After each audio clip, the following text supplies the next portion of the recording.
పాదములే పట్టిది. భావము మార్చి నా వెత తీర్చి, భావము మార్చి నా వెత తీర్చి, దేవర ప్రోవవే ప్రోవవే ప్రోవవే, దేవర ప్రోవవే ప్రోవవే ప్రోవవే, నీ చరణములే నమ్మితి నమ్మితి, నీ పాదములే పట్టితి, నీ పాదములే పట్టితి. చంచల బుద్ధి వంచనయోధి, చంచల బుద్ధి వంచనయోధి, ఉంచక త్రుంచవే త్రుంచవే త్రుంచవే, ఉంచక త్రుంచవే త్రుంచవే త్రుంచవే, నీ చరణములే నమ్మితి నమ్మితి, నీ పాదములే పట్టితి, నీ పాదములే పట్టితి. నా చూపి చాచి నరకుటగాచి, నా చూపి చాచి నరకుటగాచి, కాచుకో దాచవే దాచవే దాచవే, కాచుకో దాచవే దాచవే దాచవే, నీ చరణములే నమ్మితి నమ్మితి, నీ పాదములే పట్టితి, నీ పాదములే పట్టితి. 6 చుట్టుకొని ఉన్నా శోధనలున్నా, చుట్టుకొని ఉన్నా శోధనలున్నా, పాటు విడగొట్టవే కోటవే కోటవే, పడు విడగొట్టవే కోటవే కోటవే, నీ చరణములే నమ్మితి నమ్మితి, నీ పాదములే పట్టితి, నీ పాదములే పట్టితి.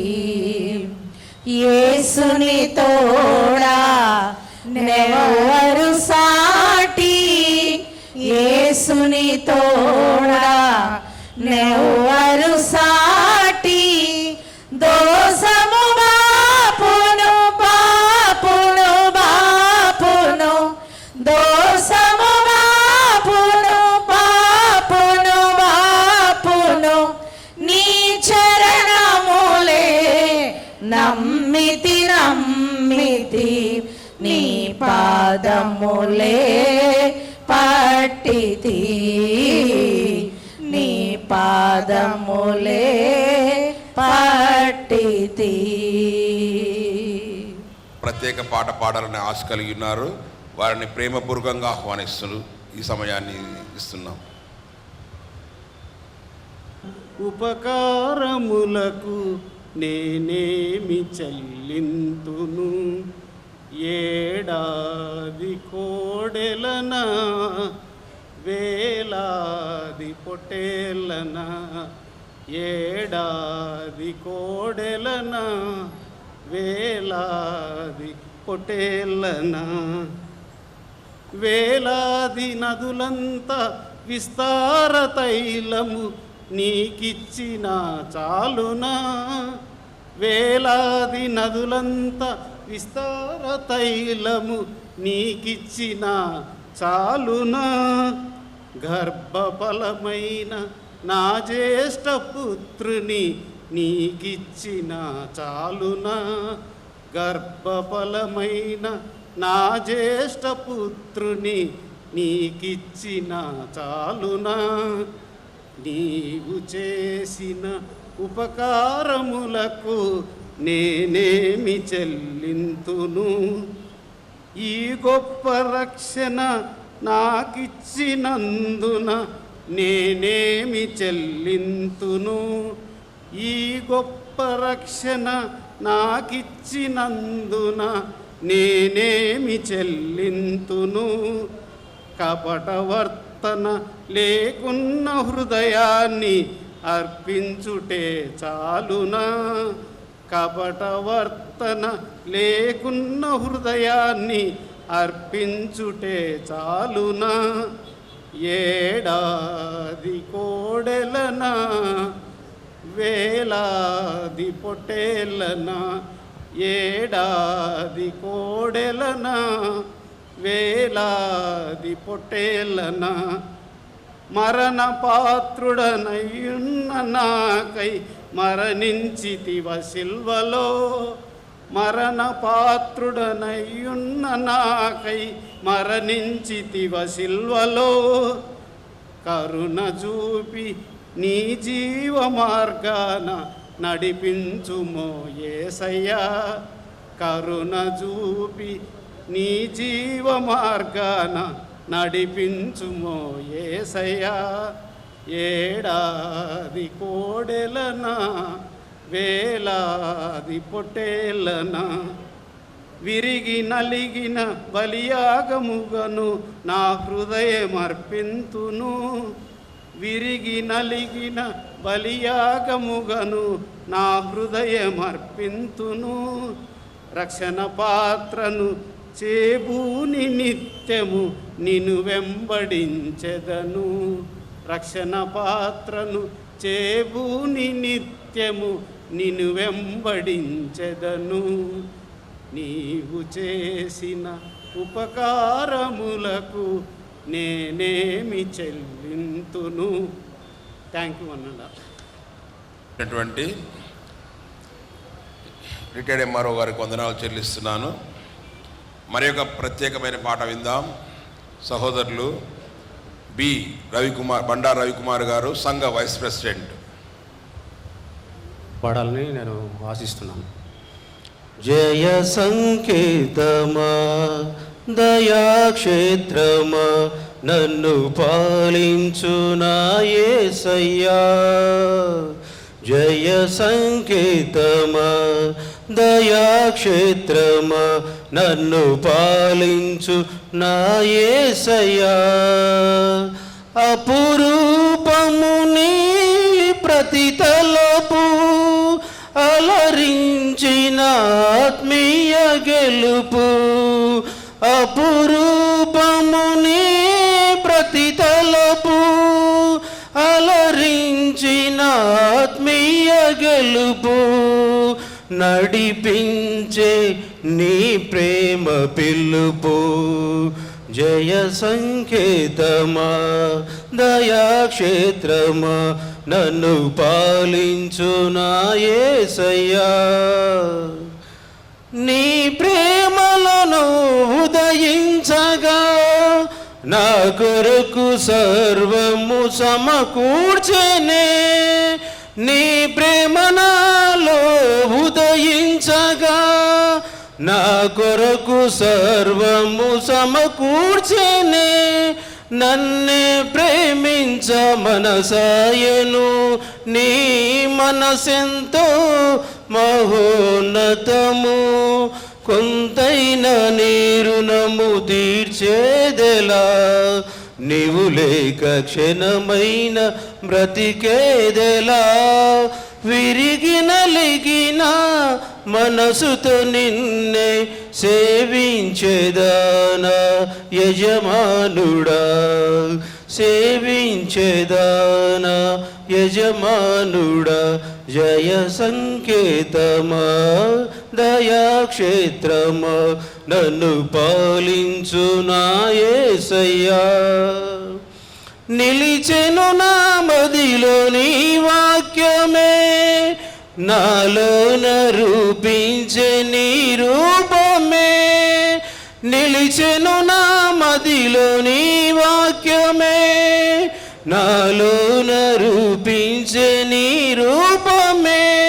దీపము నాలో వెలిగించగా నా ఆత్మదీపము వెలిగించగా రగిలించే నాలో స్తుతి జ్వాలలు భజించే నిన్నే కీర్తింతును జీవిత గమనము స్థాపించితివి సియోను చేర నడిపించుమా సియోను చేర నడిపించుమా జయ సంకేతమా దయాక్షేత్రమా నన్ను పాలించునా యేసయ్యా జయ సంకేతమా దయాక్షేత్రమా నన్ను పాలించునా యేసయ్యా అపురూపము నీ ప్రతి తలపు అలరించిన ఆత్మీయ గెలుపు అపురూపము నీ ప్రతి తలపు అలరించిన ఆత్మీయ గెలుపు నడిపించే నీ ప్రేమ పిలుపు జయ సంకేతమా దయాక్షేత్రమా నన్ను పాలించునా యేసయ్యా. Thank you very much. సంఘ సెక్రటరీ గారు మరియు సంఘ విశ్వాసులందరికీ ప్రభును రక్షకుడైన యేసుక్రీస్తు నామమున శుభములు వందనములు తెలియజేస్తున్నాను. ఇది ప్రార్థనా సమయం. మరి కీర్తనల గ్రంథము 73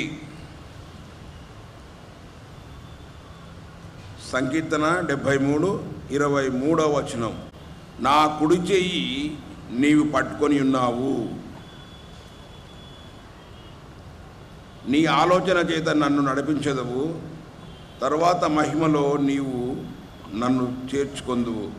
ఆకాశమందు నీవు తప్ప నాకెవరున్నారు, నీవు నాకుండగా లోకములోనిది ఏదీ నాకు అక్కరలేదు. నా శరీరము నా హృదయము క్షీణించిపోయినను దేవుడు నిత్యము నా హృదయమునకు ఆశ్రయదుర్గమును స్వాస్థ్యమునై ఉన్నాడు. క్రీస్తునందు ప్రేమటువంటి వారలారా, ప్రార్థనా సమయాన్ని మరి 40 రోజులు మన సంఘ కాపరి గారు వివిధ కోణాల నుంచి ప్రార్థనా అంశాన్ని మనం ధ్యానించి ఉన్నాం. ఈ ప్రార్థనా అంశంలో నేటి దినము మరి నిజంగా దేవుని ఆత్మ చేత, దేవుని యొక్క ప్రేరణ చేత ఆత్మీయంగా బలపడినటువంటి వారు, లేదా ఆత్మీయంగా ఈ ప్రార్థన ఎలా చేయాలి, ప్రార్థన అటువంటి దానికి లోబడినటువంటి వారు, యేసుక్రీస్తు ప్రభుల వారిని ఇంతవరకు నమ్మకుండా కూడా ఇప్పుడు యేసుక్రీస్తు ప్రభుల వారిని సొంత రక్షకునిగా స్వీకరించినటువంటి వారు, మరి ఏమైనా దేవుడు ఈ ప్రార్థన ద్వారా ఈ 40 రోజులలో మీకు వ్యక్తిగతంగా కానీ కుటుంబంలో కానీ దేవుడు చేసినటువంటి గొప్ప మేళ్ళు ఏమైనా ఉంటే, మరి దేవుడు నా ప్రార్థనను త్రోసివేయలేదు, నా యొద్ద నుండి తన కృపను తొలగింపలేదు, ఆయన సన్నుతింపబడును గాక. ప్రార్థన ఆలకించు దేవుడా, సర్వశరీరులు నీ యొద్దకు వచ్చెదరు, నీ నామమును నేను సన్నుతించెదను అని ఎలుగెత్తి సాక్ష్యం చెప్పగలిగేటువంటి వారు ఎవరైనా ఉంటే వారికి ఈ సమయాన్ని అందిస్తున్నాము.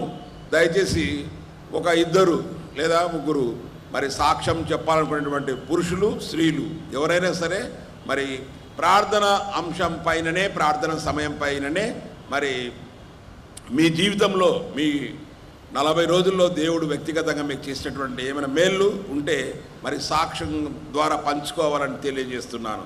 ఈ సమయాన్ని వారికి అందిస్తున్నాను. ప్రార్థన సమయంలో పాస్టర్ గారు చెప్తుండగా స్టార్టింగ్ వారంలో నేను మోకాళ్ళ పైన కూర్చోలేకపోయేదాన్ని. నాకు బ్యాక్ పెయిన్ ఉంది, సర్జరీ అవసరం అన్నారు, కానీ నేను సర్జరీ చేయించుకోలేదు. జస్ట్ ఓన్లీ మెడిసిన్ ఎక్సర్సైజ్ చేస్తూ నేను దాన్ని రికవర్ చేసుకుంటూ వస్తున్నాను. కానీ ప్రార్థన సమయంలో పాస్టర్ గారు మీ వ్యక్తిగతంగా ఏవైనా బాధలు, ఆరోగ్య విషయంగా కానీ కుటుంబ సమస్యల్లో కానీ ఏవైనా ఉన్నాయడలా మీరు దేవుణ్ణి అడగండి అని ప్రార్థించినప్పుడు ఇక్కడ అయా నీ సన్నిధానానికి వచ్చినాను, వారం రోజుల నుంచి చాలా ఇబ్బంది పడుతున్నాను, సగం మధ్యలోనే కింద కూర్చొని పోతున్నాను, నాకు నిలబడే శక్తినివయ్యా, ఈ మోకాల నుంచి నిలబడి నిన్ను స్తుతించే భాగ్యాన్ని నాకు దయచేయమని వేడుకున్నాను.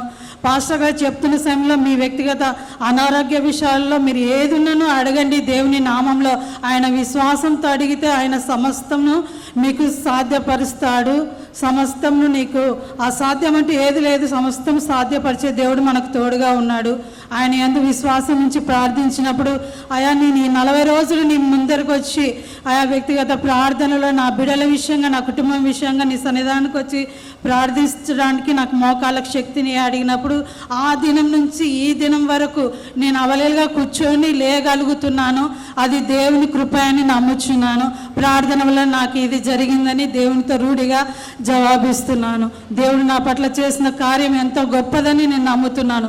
అంతేకాకుండా గురువారం దినము ప్రభు వల్ల ఇచ్చినప్పుడు ప్రార్థనాంశం విజ్ఞాపనల విషయంగా ఎఫ్ఎస్సి గురించి చెప్పినాడు పాస్టర్ గారు. ఆయన చెప్పిన మాటలు నాకు ఆ వాక్యం ఆ రోజు కొద్దిగా వ్యక్తిగతంగా అందరూ ఏకీభవించి ప్రార్థిస్తే ఏ కార్యమైనా సాధ్యమవుతుంది అని చెప్పినాడు. ఆ వాక్యం ద్వారా నేను లేచి నేను వచ్చి చెప్పాలని అనుకున్నాను, కానీ ఇది సమయం కాదు అనుకొని ఊరుకున్నాను. శుక్రవారం ఉపవాస ప్రార్థనలో శ్రీరంధ్రం కూర్చొని గుంపుగా అందరం ఒకరు సమస్యలు చెప్పుకుంటూ ప్రార్థించినప్పుడు నా కుమారుని బాప్తీసం విషయంగా నేను దేవుణ్ణి అడగాలని అక్క వాళ్ళకి అందరికి చెప్పాను. అక్క వాళ్ళందరూ ప్రేయర్ చేస్తున్నారు. ఆ దేవుని కృప నా కుటుంబంలో జరిగింది, నా కుమారుడి పట్ల జరిగింది. తనే వచ్చి అమ్మ నేను బాప్తీసం తీసుకుంటాడు, ఎప్పుడు ఇస్తారు పాస్టర్ గారు అడగమని చెప్పినారు. నాయన ఈస్టర్కి ఇస్తారు అడుగుదాంలే అన్నాం. పాస్టర్ని కన్సల్ట్ అయినప్పుడు ఈస్టర్కి తీసుకుందువులే ఇంకా అన్నాడు. ప్రేయర్ చేయించినాను. దేవుని సమీపంగా నా కుమారుడు ఉండాలని అనుదినం ప్రార్థనలో పెట్టండి అని పాస్టర్ గారిని అడిగాను. పాస్టర్ని కూడా అడిగాను. శుక్రవారం నా కుమారుడి బాప్తీసం కొరకు ఆయన రక్షణ పొందాలని ప్రేయర్ చేయమని ఆమెను చాలాసార్లు అడిగాను. ప్రార్థన కూడా చేశారు ఆమె. అందుని బట్టి దేవునికి వందనాలు. నా కుమారుడు రక్షణ పొందుతున్నాడు. ఇందాకే తన క్లాస్ పాస్టర్ గారి ద్వారా మాట్లాడుకొని వచ్చి ఉన్నాడు. దేవుడు రేపు చేయబోతున్న నా బిడ్డకు అద్భుతమైన రక్షణను బట్టి ఆ బిడ్డ ఇంకా దేవుని ఎరిగి సమీపంగా జీవించాలని వేడుకుంటున్నాను. ఈ కొద్ది మనవులు నా దేవుని నామంలో ఈ చిన్న సాక్ష్యాన్ని దీవించాలని వేడుకుంటున్నాను. మొట్టమొదటిగా దేవునికి వందనాలు చెల్లిస్తున్నాను. ఈ 40 days దేవుని రూపంలోనికి నేను మార్చబడాలి అని చెప్పి కొన్ని లిస్ట్లో రాసుకున్నాను. నేను రాసుకొని వచ్చిన తర్వాత ఫస్ట్ డే పాస్టర్ గారు కూడా ఈ 40 days దేవుని స్వరూపంలోనికి మార్చబడాలి అని నేను ఏది ఉద్దేశించి ప్రార్థన చేసుకున్నానో అదే టాపిక్ పాస్టర్ గారు చెప్పిండు. అయితే 40 days స్టార్ట్ అయినప్పుడు నేను కొన్ని లిస్టులు రాసుకున్నాను, ఇవన్నీ దేవా నాకు నెరవేర్చాలి అని. అయితే నా కుమారుని జీతం విషయం కావాలి దేవా అంటే దేవుడు ఈ 40 days లోపలనే నాకు చూపెట్టు దేవా అంటే మరి మా బాబుకు జీతం ఎక్కువ చేశారు. మా హస్బెండ్కు తన కోరిక ఒక కారు కావాలి అని అడిగితే దేవుడు కారు ఇచ్చిండు. తర్వాత మా అల్లుడు దూరంలో పనిచేస్తూ ఉన్నాడు, ఇద్దరు ఒకటే దగ్గర కావాలి దేవా అని చెప్పి ప్రార్థన చేస్తే దేవుడు వర్క్ ఫ్రమ్ హోమ్ ఇచ్చిండు. తర్వాత నేను ఈ 40 రోజుల్లో నమ్మకంగా చేస్తాను, మరి నేను ఏ ప్రార్థన చేసినా నాకు జవాబు కావాలి దేవా అని చెప్పి ప్రార్థన చేస్తే మరి మా గ్రూప్లో ఎవరి కోసం అయితే ప్రార్థన చేస్తున్నానో వాళ్ళకి అన్నీ కూడా జవాబులు దొరికినాయి. నా ఆరోగ్య విషయం కాళ్ళ నొప్పులు చాలా ఉండినాయి ఈ మధ్య. అయితే దేవా నేను ప్రార్థన చేస్తున్నాను కదా అవి ఏమి ఉండకూడదు అని చెప్పి ప్రార్థన చేసుకుంటే దేవుడు అవి కూడా తీసివేసిండు. వేరే వాళ్ళు గుర్తించి మీకు అసలు కాళ్ళ నొప్పులే లేవు కదా ఇంత బాగున్నారు అని చెప్పగలిగే కృపను దేవుడు ఇచ్చిండు. తర్వాత మా ఇంటికి ఒక మంచి టెనెంట్ కావాలి అని చెప్పి దేవునికి ప్రార్థన చేస్తే దేవుడు ఒక మంచి టెనెంట్ని మాకు చూపించిండు. ప్రతి ఒక్క విషయము ఇవి నేను రాసుకున్న లిస్టులోనే. అయితే ప్రతిదినం నేను ఏది అడిగితే దేవుడు వాటిని నాకు అనుగ్రహిస్తూ ఉన్నాడు. కాబట్టి నమ్మకంతో విశ్వాసంతో ప్రార్థన చేసుకుంటే తప్పకుండా దేవుడు అందరికీ జవాబిచ్చే దేవుడు.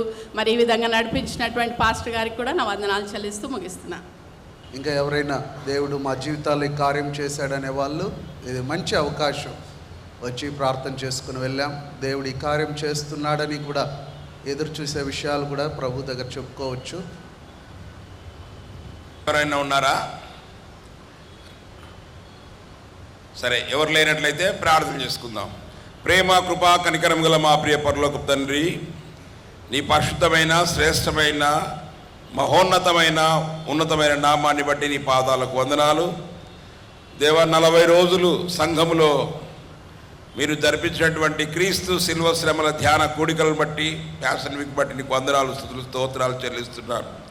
దేవా, నీ నడి దినమున ఎంతో ఘనంగా గుడ్ ఫ్రైడే నీ మహిమార్థమై 7 మాటలు శిలువపై పలికినటువంటి 7 మాటలు చెప్పిన బిడ్డలు బట్టి, సంఘ కాపరిని బట్టి, వచ్చిన విశ్వాసులందరినీ బట్టి నీకు స్తుతులు, స్తోత్రం, వందనములు చెల్లిస్తున్నాను.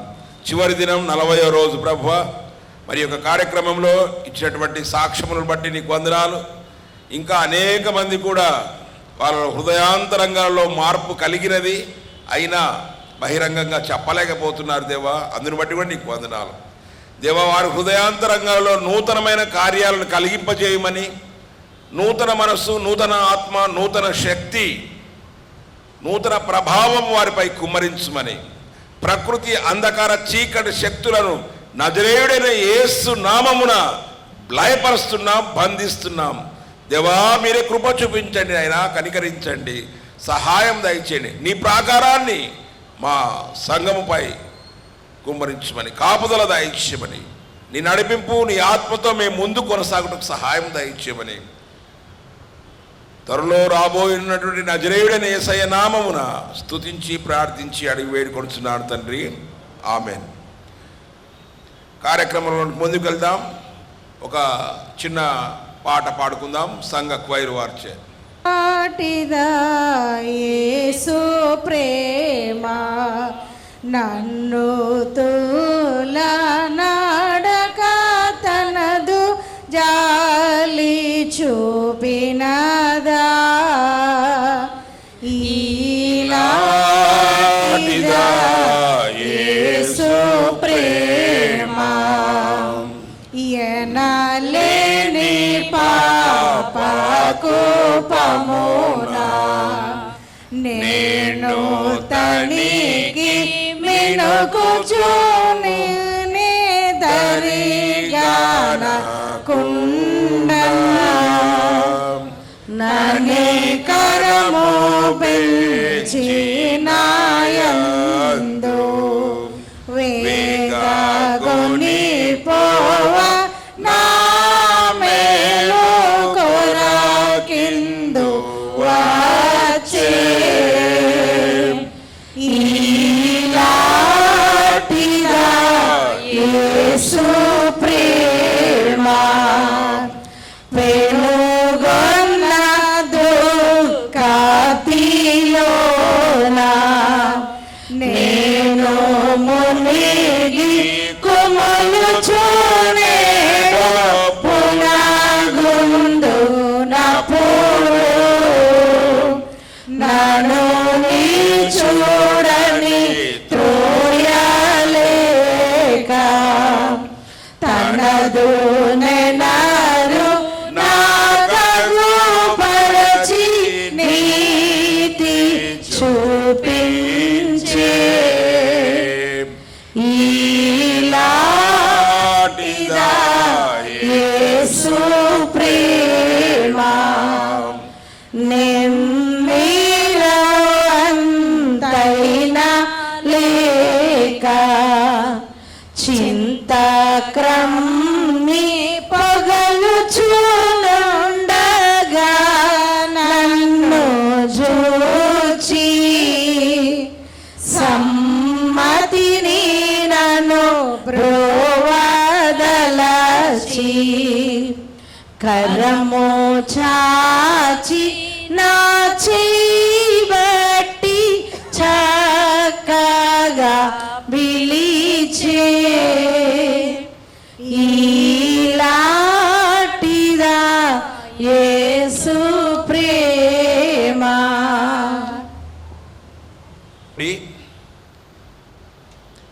పేతురు రాసిన మొదటి పత్రిక 3వ అధ్యాయము 18 నుండి 22 వచనాల లేఖన భాగాన్ని చదువుకుందాం. ఈ లేఖన భాగాన్ని శ్రీ పి రాజు గారు, నన్నూరు ఇంజనీర్, శ్రీ పి రాజు గారు ఇంజనీర్ వారు చదివి ఈ వాక్యాన్ని వినిపిస్తారు. పేతురు రాసిన మొదటి పత్రిక 3వ అధ్యాయం 18 నుండి 22 వచనాలు. ఇంజనీర్ గారు రాజు. ఏలయనగా మనలను దేవుని యొద్దకు తెచ్చుటకు అనీతిమంతుల కొరకు నీతిమంతుడైన క్రీస్తు శరీర విషయంలో చంపబడి ఆత్మ విషయంలో బ్రతికింపబడి పాపముల విషయంలో ఒకసారే శ్రమపడెను. దేవుని దీర్ఘశాంతము ఇంకా కనిపెట్టుచుండునప్పుడు పూర్వము నోవాహు దినములో ఓడ సిద్ధపరచబడుచుండగా అవిధేయులైన వారి యొద్దకు అనగా చెరలో ఉన్న ఆత్మల యొద్దకు ఆయన ఆత్మరూపిగానే వెళ్ళి వారికి ప్రకటించెను. ఆ ఓడలో కొందరు అనగా 8 మంది నీటి ద్వారా రక్షణ పొందిరి. దానికి సాదృశ్యమైన బాప్తిసము ఇప్పుడు మిమ్మను రక్షించుచున్నది. అదేదనగా శరీర మాలిన్యము తీసివేయుట కాదు, కానీ యేసుక్రీస్తు పునరుద్ధాన మూలముగా దేవుని విషయము నిర్మలమైన మనసాక్షినిచ్చు ప్రత్యుత్తరమే. ఆయన పరలోకమునకు వెళ్ళి దూతల మీదను అధికారుల మీదను శక్తుల మీదను అధికారము పొందినవాడై దేవుని కుడిపార్శ్వమున ఉన్నాడు. దేవుడు తన పరిశుద్ధ వాక్యం దీవించుగాక. శ్రీమతి లీడియా సుకుమార్ గారు ప్రార్థనలు నడిపిస్తారు. ప్రేమ కలిగిన మా ప్రియ పరలోకపు తండ్రి, జీవం గల మా నాయన, మీ పరిశుద్ధ పాదాలకు వందనాలు నాయన. మీ కృపచేత మీ దయచేత నాయన మమ్మల్ని కరుణించి కాపాడి ఈ సాయంకాల సమయంలో మీ పాదాల మీద చేరుటకు మాకు ఇచ్చిన ఈ భాగ్యాన్ని బట్టి వందనాలు ప్రభువా. మీ కృపచేతనైనా ఆయన మేము జీవించి ఉన్నాము, మా జీవిత యాత్రను సాగిస్తూ ఉన్నాము ప్రభువా. నాయన ఈ సాయంకాల సమయంలో నాయన ఆత్మీయంగా బలం పొందుటకు నాయన మీ వాక్యాన్ని వినబోచుండగా నాయన మీ దాసుని నాయన మరుగుపరిచి ప్రభువా మీరే మాతో మాట్లాడమని ప్రార్థిస్తున్నాను. కనికరించండి, మా హృదయాంతరంగాలను తెరవండి ప్రభువా, మా మనోనేత్రాలను తెరిచి ప్రభువా మీ యొక్క కృపచేత నింపి మా ఆత్మీయమైన బలంను పొందుటకు కృప చూపించమని యేసయ్య పరిశుద్ధ నామంలో ప్రార్థించి వేడుకుంటున్నాను తండ్రి, ఆమేన్. దైవ సందేశాన్ని విందాం. నేటి దినము దైవ సందేశం అందించే కొరకు ఏర్పాటు చేయబడిన వారు మన స్థానిక సంఘ కాపరి రెవరెండ్ డాక్టర్ జి కరుణాసాగరయ్య గారు దైవ వర్తమానాన్ని అందించవలసిందిగా వారికి సమయాన్ని అందిస్తున్నాను. సునీల్ కుమార్ గారికి ప్రత్యేకంగా వందనాలు తెలియజేస్తున్నాను. ప్రియ దేవుని బిడ్డలారా, ఈ యొక్క ప్రార్థన మందిరంలో లెంట్ డేస్ 40 డేస్లో 39 రోజులే చేసి 40 రోజుల ప్రార్థన అంటున్న ఒక భావన వెలితి ఒకటి ఉండేది. దేవుని దయ వల్ల ఈరోజు యాజ్ ఫర్ లెంట్ డేస్ అంటే మొదటి ఆ 7 వారాల్లో అన్నిటినీ ఆదివారాలు తీయగా ఈ రోజుతో 40 డేస్ అవుతుంది. రేపటి దినం పునరుద్ధానము దినం. పునరుద్ధానానికి ముందు వచ్చే దినము వరకు ఈ లెంట్ డేస్ని ఫాలో అవుతాం. ఏదైనా చేస్తే కంప్లీట్గా చేయాలి, అప్పుడే దానికి పరిపూర్ణత ఉంటుంది. కాబట్టి ఈ యొక్క మనవిని మన్నించి సంఘ కమిటీ వారు ఈరోజు చివరి దినముగా దీన్ని పాటించడానికి వారు మాకు ఇచ్చిన ఈ శ్రేష్టమైన సమయాన్ని బట్టి వారికి కూడా ప్రత్యేక వందనాలు తెలియజేస్తూ ఉన్నాం. ఈరోజు ఇది హోలీ వీక్. ఇది చాలా పరిశుద్ధ వారం. ఆదివారం నుండి గత ఆదివారం నుండి నేటి దినము వరకు యేసు ప్రభు చేసే ప్రతి కార్యాన్ని కూడా ప్రతి దినము మనము ధ్యానిస్తూ వచ్చాం. ఆదివారం మట్టల ఆదివారముగా యేసు ప్రభు జయప్రవేశం చేసిన అనుభవాన్ని జ్ఞాపకం చేసుకున్నాం. సోమవారము ఆయన అంజూరపు చెట్టును శపించిన అనుభవాన్ని మనము జ్ఞాపకం చేసుకున్నాం. మంగళవారము దేవాలయంలో ఆయన అధికారము ప్రశ్నించబడుటను మనం చూసాం. అలాగే బుధవారము యేసు ప్రభు మీద కుట్ర పన్నిన విధానాన్ని మనము చూసాం. గురువారము ఆయన ప్రభు బలను ఇది చేయడము, అలాగే శిష్యులకు పాదాలు కడగడము అనే అనుభవాలను, అలాగనే రాత్రి ఆయన పట్టుబడము, తీర్పు తీర్చబడ్డము అనే విషయము చూసాం. శుక్రవారము ప్రపంచమంతా ఎరిగిన అనుభవము, యేసు ప్రభువారు ఆయన ఏం చేయబడ్డాడు? సిలువ వేయబడ్డాడు. ఆ సాయంకాలము ఆయన సమాధి చేయబడ్డాడు. సో శనివారం ఏం చేయాలి మనం ఇప్పుడు? ఆయన సమాధి చేయబడ్డాడు కాబట్టి మనమందరము కూడా శాంతము, పీస్గా మౌనము పాటించాలి. కాబట్టి ఇది మౌన శనివారము అని మనం అనుకొని మౌనంగా ఉండకూడదు. ఎందుకంటే ఆయన ఈరోజు కూడా ఆయన మౌనముగా లేడు. ఈ భూమి సమస్తము సృష్టించక ముందే యేసు ప్రభు ఎగ్జిస్టెన్స్లో ఉన్నాడు. మనము బైబిల్ శాస్త్రం, ఆ యొక్క క్రీస్తు శాస్త్రం, క్రిస్టాలజీ మనం నేర్చుకునేటప్పుడు, సంఘముగా బైబిల్ స్టడీలో మనం నేర్చుకునేటప్పుడు క్రీస్తు ప్రభువారు 2020 సంవత్సరాల క్రితం నుండే ఉన్నాడా, అంతకు ముందు కూడా ఉన్నాడా అన్న సత్యాన్ని మనం జ్ఞాపకం చేసుకుంటూ pre existence of Jesus Christ అనే డాక్ట్రిన్ని మనం చదివాం. అనగా సృష్టింపబడక మునిపే, జగత్ పునాది వేయబడక మునిపే యేసు ప్రభు తాను ఉనికి కలిగి ఉన్నాడు అన్న సత్యాన్ని మనం కలిగి ఉన్నాం. నేను యేసు ప్రభుని దేవుడు అని నేను నమ్మాలి అంటే, యేసు ప్రభుని మేము దేవుడు అని నమ్ముతున్నాము అంటే, యేసు ప్రభు 2020 సంవత్సరాల క్రితము డిసెంబర్ 22వ తేదీ ఆయన పుట్టాడు అని నా దేవునికి ఒక బిగినింగ్ ఉందనుకోండి, ఆయన దేవుడు కాడు. దేవునికి ఆది అంతము లేనివాడు దేవుడు. దేవుడెవరు? ఆది అంతము లేనివాడై ఉండాలి. నేను యేసు ప్రభుని దేవుడు అన్నప్పుడు ఆ దేవునికి ఏముండకూడదు? ఆది ప్రారంభము లేదాయన. ఆయన ప్రారంభానికి అంతానికి అతీతుడాయన, ఆది సంభూతుడాయన. ఆయన స్వయంభావుడు. తనకు తానే నేను ఉన్నవాడును అనువాడు ఆయన. తండ్రి, కుమార, పరిశుద్ధాత్మ దేవుని నమ్ముతున్న మనము యేసు ప్రభుని ఆ త్రిత్వం నుండి వేరు చేసి, యేసు ప్రభు 2020 సంవత్సరాల క్రితము ఆయన వచ్చాడు అంటే యేసు ప్రభు దేవుడు కాడు. యేసు ప్రభు దేవుడు నేనని నమ్మాలి అంటే జీసస్ కూడా స్వయంభవుడై ఉండాలి. ఆయనకు ఆది అంతమో ఉండకూడదు. అనగా యేసు ప్రీ ఎగ్జిస్టెన్స్ ఉంది. ఈ యొక్క ఆయన నరావతారిగా ఈ భూమి మీదకి ఈ మనిషి శరీరము ధరించకొనక మునిపే యేసు ప్రభు ఈ లోకానికి వచ్చి ఉన్నాడు. ఆయన ఈ భూమిని, ఆకాశమును సమస్తము ఆయన వలన, ఆయన కొరకు, ఆయన ద్వారా సృష్టించబడినవి. ఆయన సృష్టిలో ఉన్నవాడిగా దేవుని వాక్యం అనేక సత్యాల ద్వారా మనము నేర్చుకున్నాం. ఆ తర్వాత యేసు ప్రభు వారు 2020 సంవత్సరాల క్రితం సకల మానవాళి రక్షణార్థమై దేవుడే తన కుమారుణ్ణి మానవునిగా ఈ లోకానికి పంపించాడు. ఆ మానవుడిగా ఆ తల్లి గర్భంలో, కన్య అయిన మరియ గర్భంలో ఆయన పిండముగా ఏర్పడిన నాటి నుండి ఆయన మానవ శరీరమును ధరించుకుంటూ మానవునిగా ఈ లోకంలో అలనాడు ఆ నజరేతులో ఆ యొక్క వయసునందు, బలమునందు, దేవుని దయందును, జ్ఞానమందును, దేవుని మనుషుల దయందును ఆయన అంచెలంచెలుగా వర్ధిల్లుతూ 30 సంవత్సరాలు ఆ తల్లి యొక్క బాధ్యతలు, ఇంటి బాధ్యతలను పెద్ద కుమారుడిగా కలిగి తన 30వ ఏట యోర్దాను నది దగ్గరకు వెళ్ళి బాప్తిజం ఇచ్చి యోహాను దగ్గర ఆయన బాప్తిజం తీసుకొని 40 దినములు ప్రార్థనకు వెళ్ళి అక్కడ నుండి తన పరిచర్యను ప్రారంభించి ఇదిగో ఇప్పుడు 33.5 సంవత్సరాల సమయం మందు ఆయన సిలువలో మరణించాడు.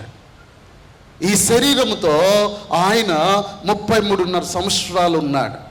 ఆయన చనిపోక మునుపు ఆయన చెప్తూ వచ్చాడు, నేను ఈ యొక్క మనుషుల చేతికి అప్పగింపబడిపోతున్నాను. వారు నన్ను కొరడాలతో కొడతారు, నన్ను నా మీద ఉమ్ము వేస్తారు, వారు నన్ను సిలువ వేస్తారు, వారు నన్ను చంపేస్తారు. చంపిన తర్వాత నేను సమాధి చేయబడతాను. ఆ తదుపరి 3వ రోజు నేను తిరిగి లేస్తాను. అయ్యా, యేసు ప్రభువుని అడిగారు, అయ్యా మాకొక సూచన కావాలయ్యా, మాకొక సూచన కావాలంటే వాళ్ళందరికీ చెప్తాడు యేసు ప్రభు, మీకు మరలా ఇంకొక సూచన ఇవ్వాల్సిన అవసరమో లేదు. మీకు ఆల్రెడీ సూచన ఇవ్వబడింది. ఏంటది? యోన ఆ చేప కడుపులో 3 దినములు 3 రాత్రులు 3 పగళ్ళు ఉన్నదే మీకు గొప్ప సూచన.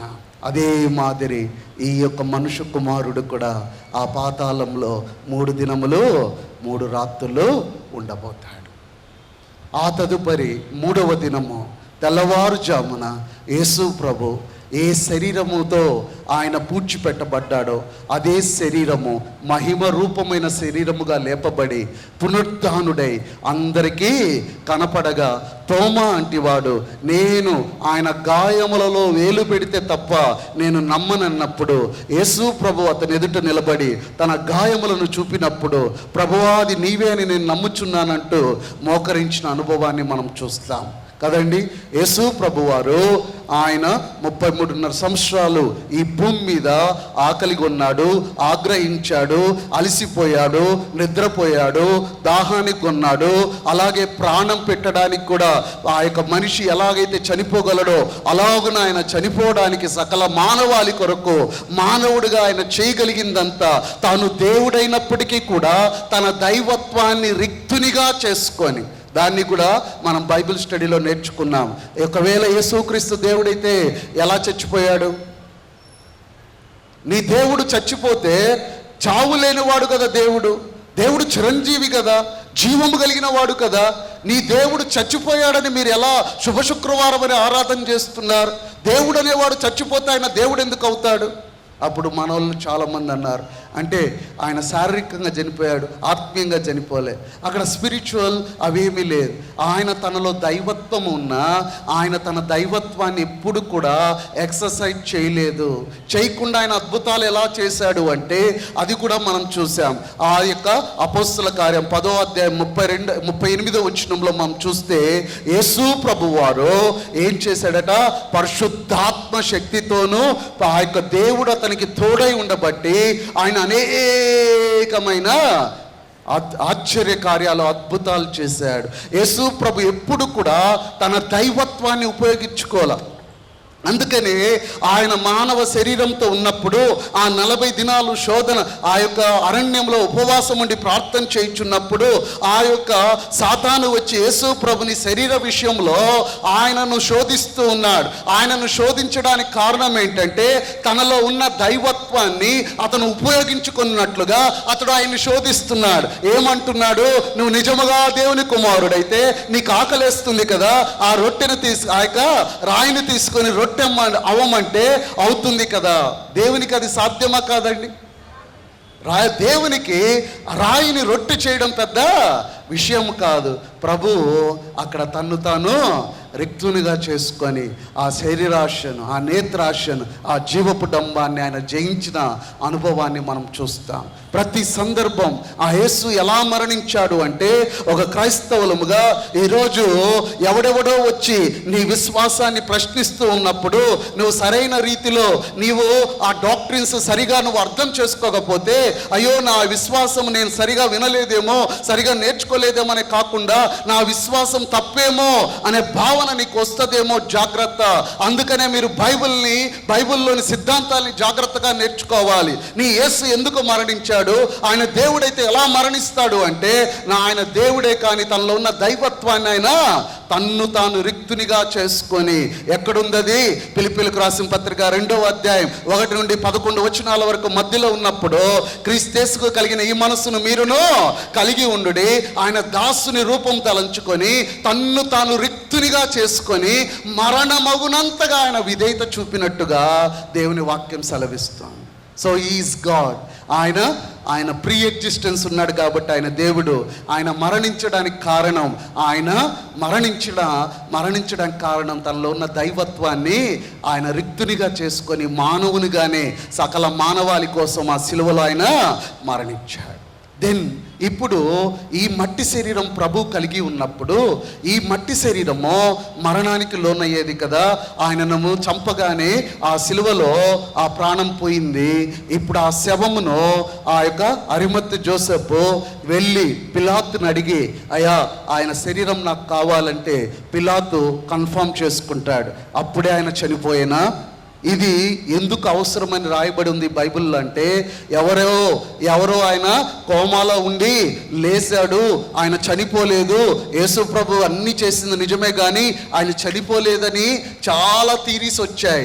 ఆ థీరీస్ అన్నిటికీ బైబిలే జవాబు చెప్తూ పిలాతే ప్రభుత్వమే ఆయన డెత్ సర్టిఫికేట్ని కన్ఫర్మ్ చేసి అరిమత్తయికి ఉత్తర్వులు జారీ చేయగా ఆ గవర్నమెంట్ రోమన్ గవర్నమెంట్ అతనికి ఆ బాడీని అప్పగించ ఆలోచించగా ప్రియ దేవుని బిడ్డలారా, ఎంత శ్రేష్టమైనదంటే ఆయనకు పుట్టడానికి స్థలం లేదు ఈ లోకంలో, ఆయన ఉండడానికి ఇల్లు లేదు ఆయనకి ఈ లోకంలో. కానీ మరణం ఎంత అద్భుతమైన మరణమో తెలుసా అండి?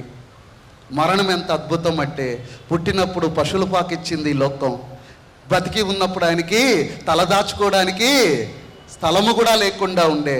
చనిపోతే మాత్రం ఆయనను ఎవ్వరు ఇక ముందు ఎన్నడూ ఉంచని సమాధిలో ఆయన ఉంచబడ్డాడు.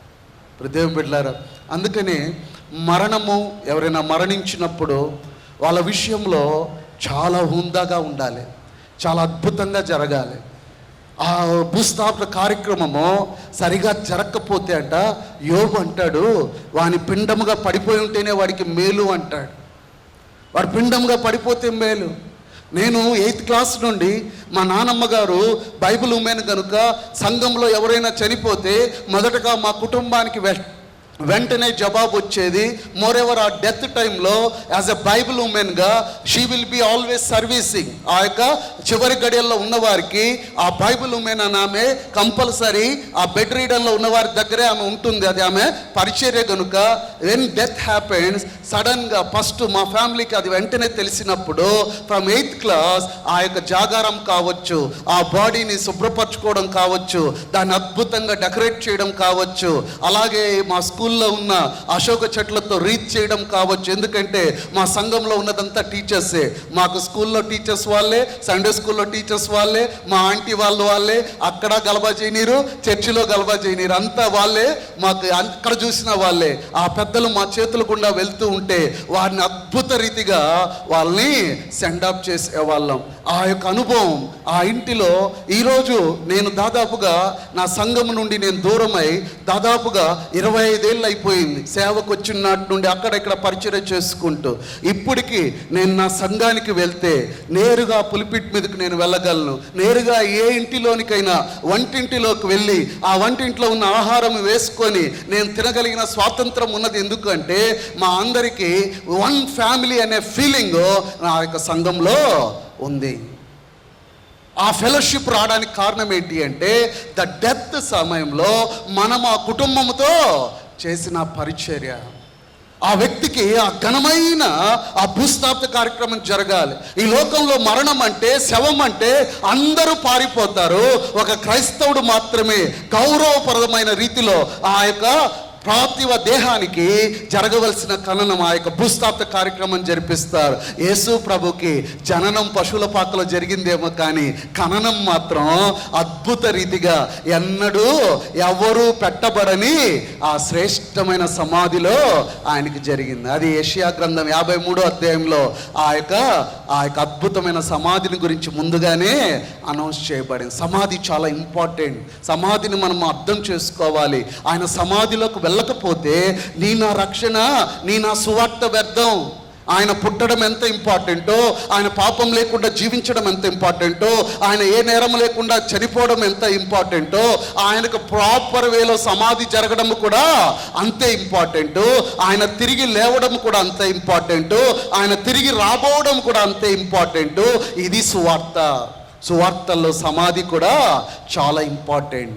అయితే యేసు ప్రభు అన్నట్టు ఈ 3 పగళ్ళు, ఈ 3 రాత్రుల్లో, ఈ 3 జాములు ఆయన ఆ 3 రాత్రుల్లో ఆ పాతాళంలో ఆయన ఉన్నాడు. శరీరము అక్కడ ఉంది, ఆ ప్రాణము ఆయన విడిచివేశాడు. ఆత్మ తండ్రి నీ యొద్దకు నేను చేరుతున్నాను, అప్పగిస్తున్నాను అన్నప్పుడు మనందరికీ కూడా తెలిసిన వాక్యం ఏంటంటే ఈ మన్నైనది ఎక్కడికి చేరుతుంది? మన్నైపోతుంది.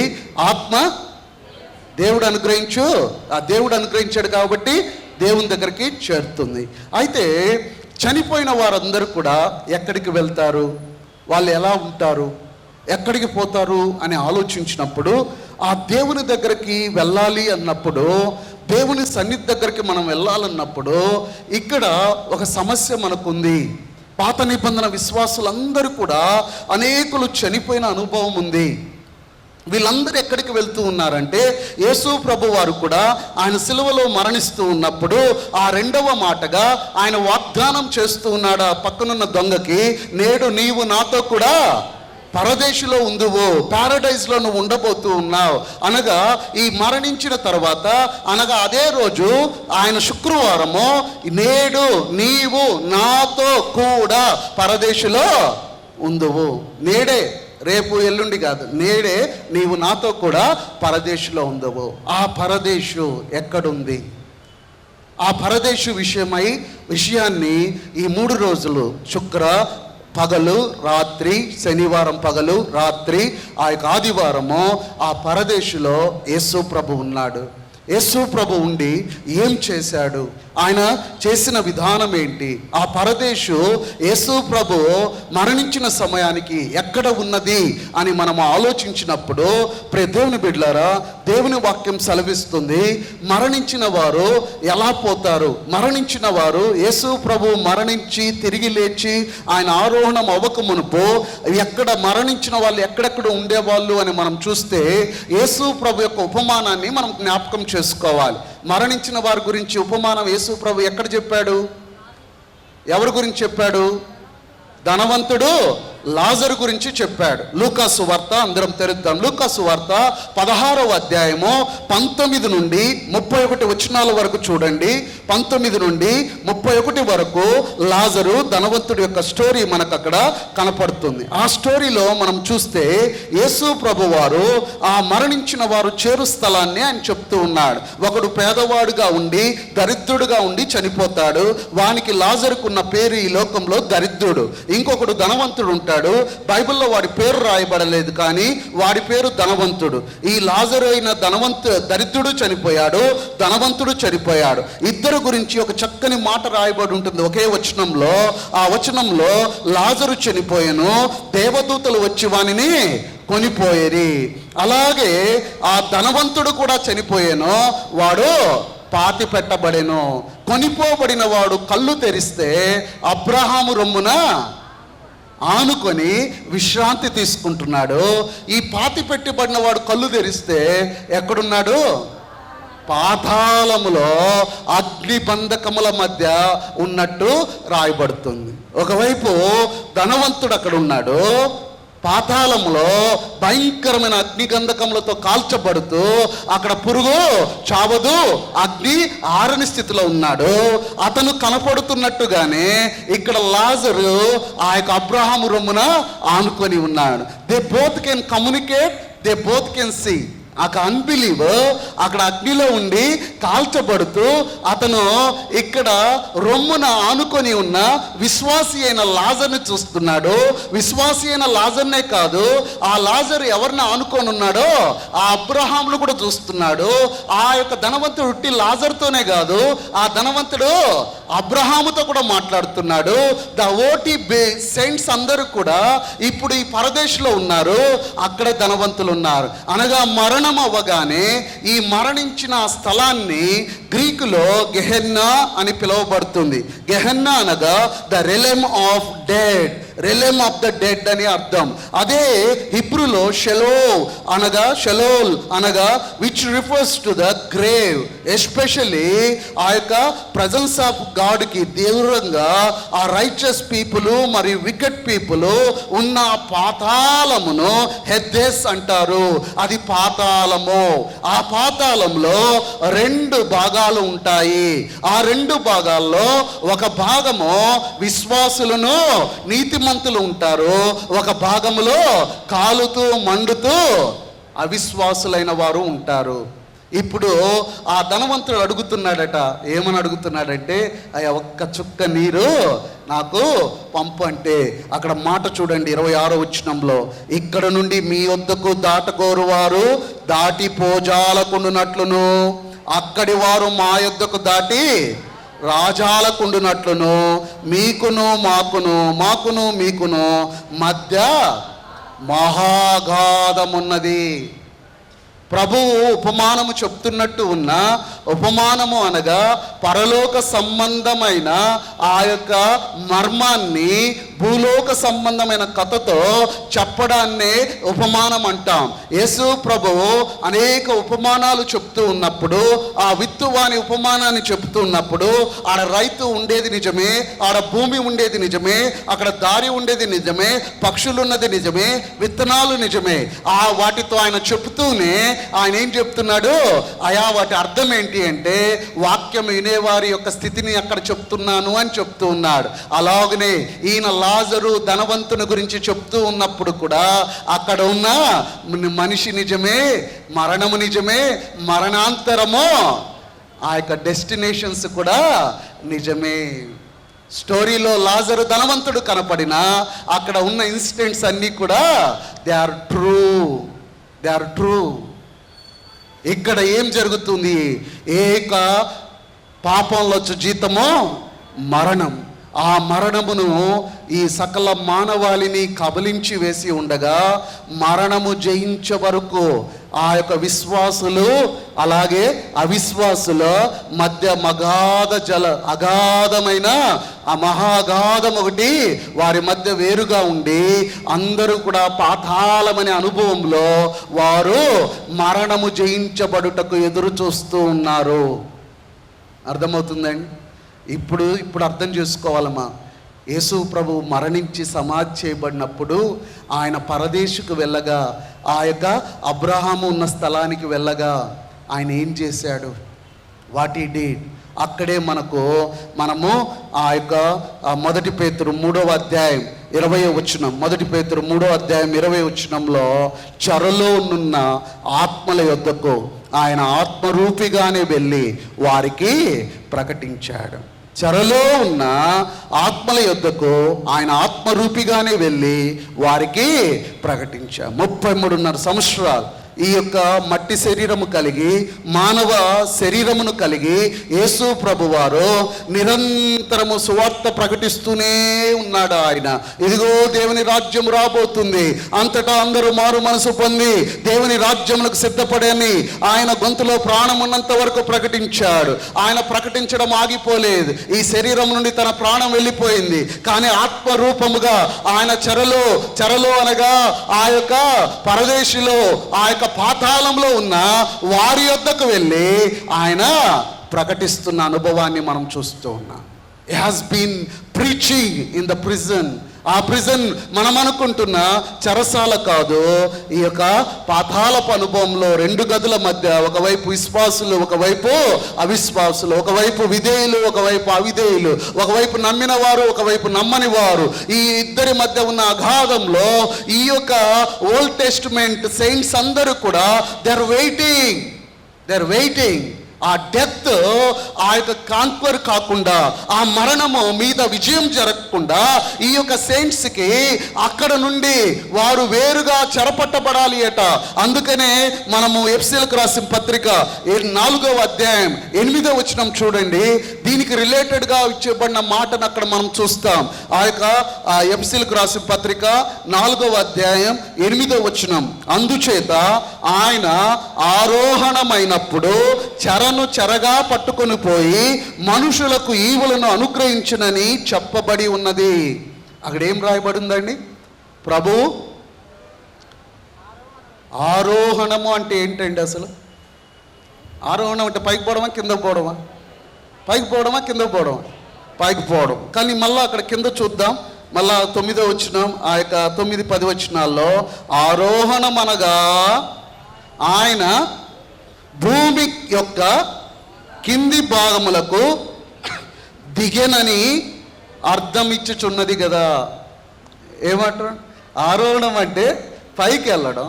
ఈయనేమంటున్నాడు? ఆరోహణం అనగా కిందకు, భూమి యొక్క కింది భాగంలోనికి వెళ్ళాడు. వెళ్ళి ఏం చేస్తున్నాడు అంటే చెరగా ఉన్న వారిని, ఆ క్యాప్టివిటీని క్యాప్టివ్గా తీసుకెళ్తున్నాడు.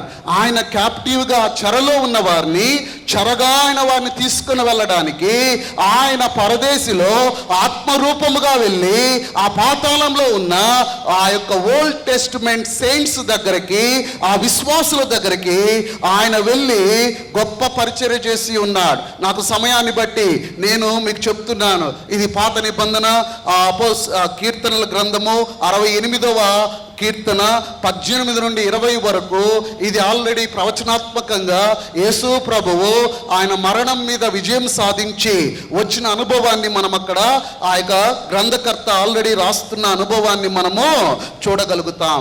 అయితే యేసు ప్రభువు ఆ పాతాళంలోనికి ఎందుకు దిగి వెళ్ళాడు, ఆయన చెరలో ఉన్న వారిని చెరలో నుండి ఆయన చెరగా ఎందుకు పట్టుకొని పోవలసి వచ్చింది, ఎవరి దగ్గరికి ఆయన వెళ్ళాడు అని మనం చూస్తే ఆయన అవిధేయుల దగ్గరికి వెళ్ళిన వారు కాదు. మనము నేనంటే ఆదివారం కూడా ఆ యొక్క శుక్రవారం కూడా చూసాం. మత్తయి సువార్త 27వ అధ్యాయం 52వ వచనంలో ఆయన మరణించగానే అనేక సమాధులు కదిలించబడ్డాయి, తెరవబడ్డాయి.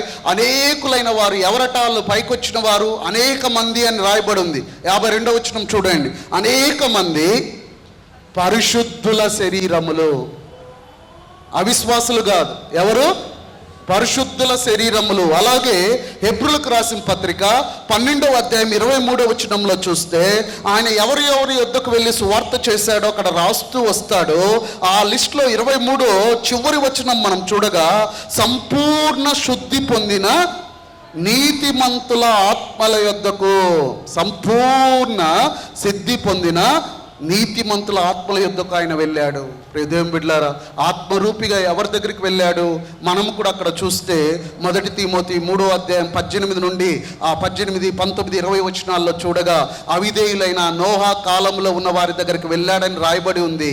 కానీ ఆయన అవిధేయులకు మరొక ఛాన్స్ ఇవ్వడానికి ఆయన వెళ్ళలా, ఆయన సువార్త ప్రకటించడానికి వెళ్ళలా. మానవునికి ఒకే ఒక్క ఛాన్స్, ఏంటో తెలుసా? ఏంటి అది అర్థమవుతుందా మీకు? మనిషి ఒక్కసారే మరణించాలి, తదుపరి వాడు ఎక్కడికి రావాలి?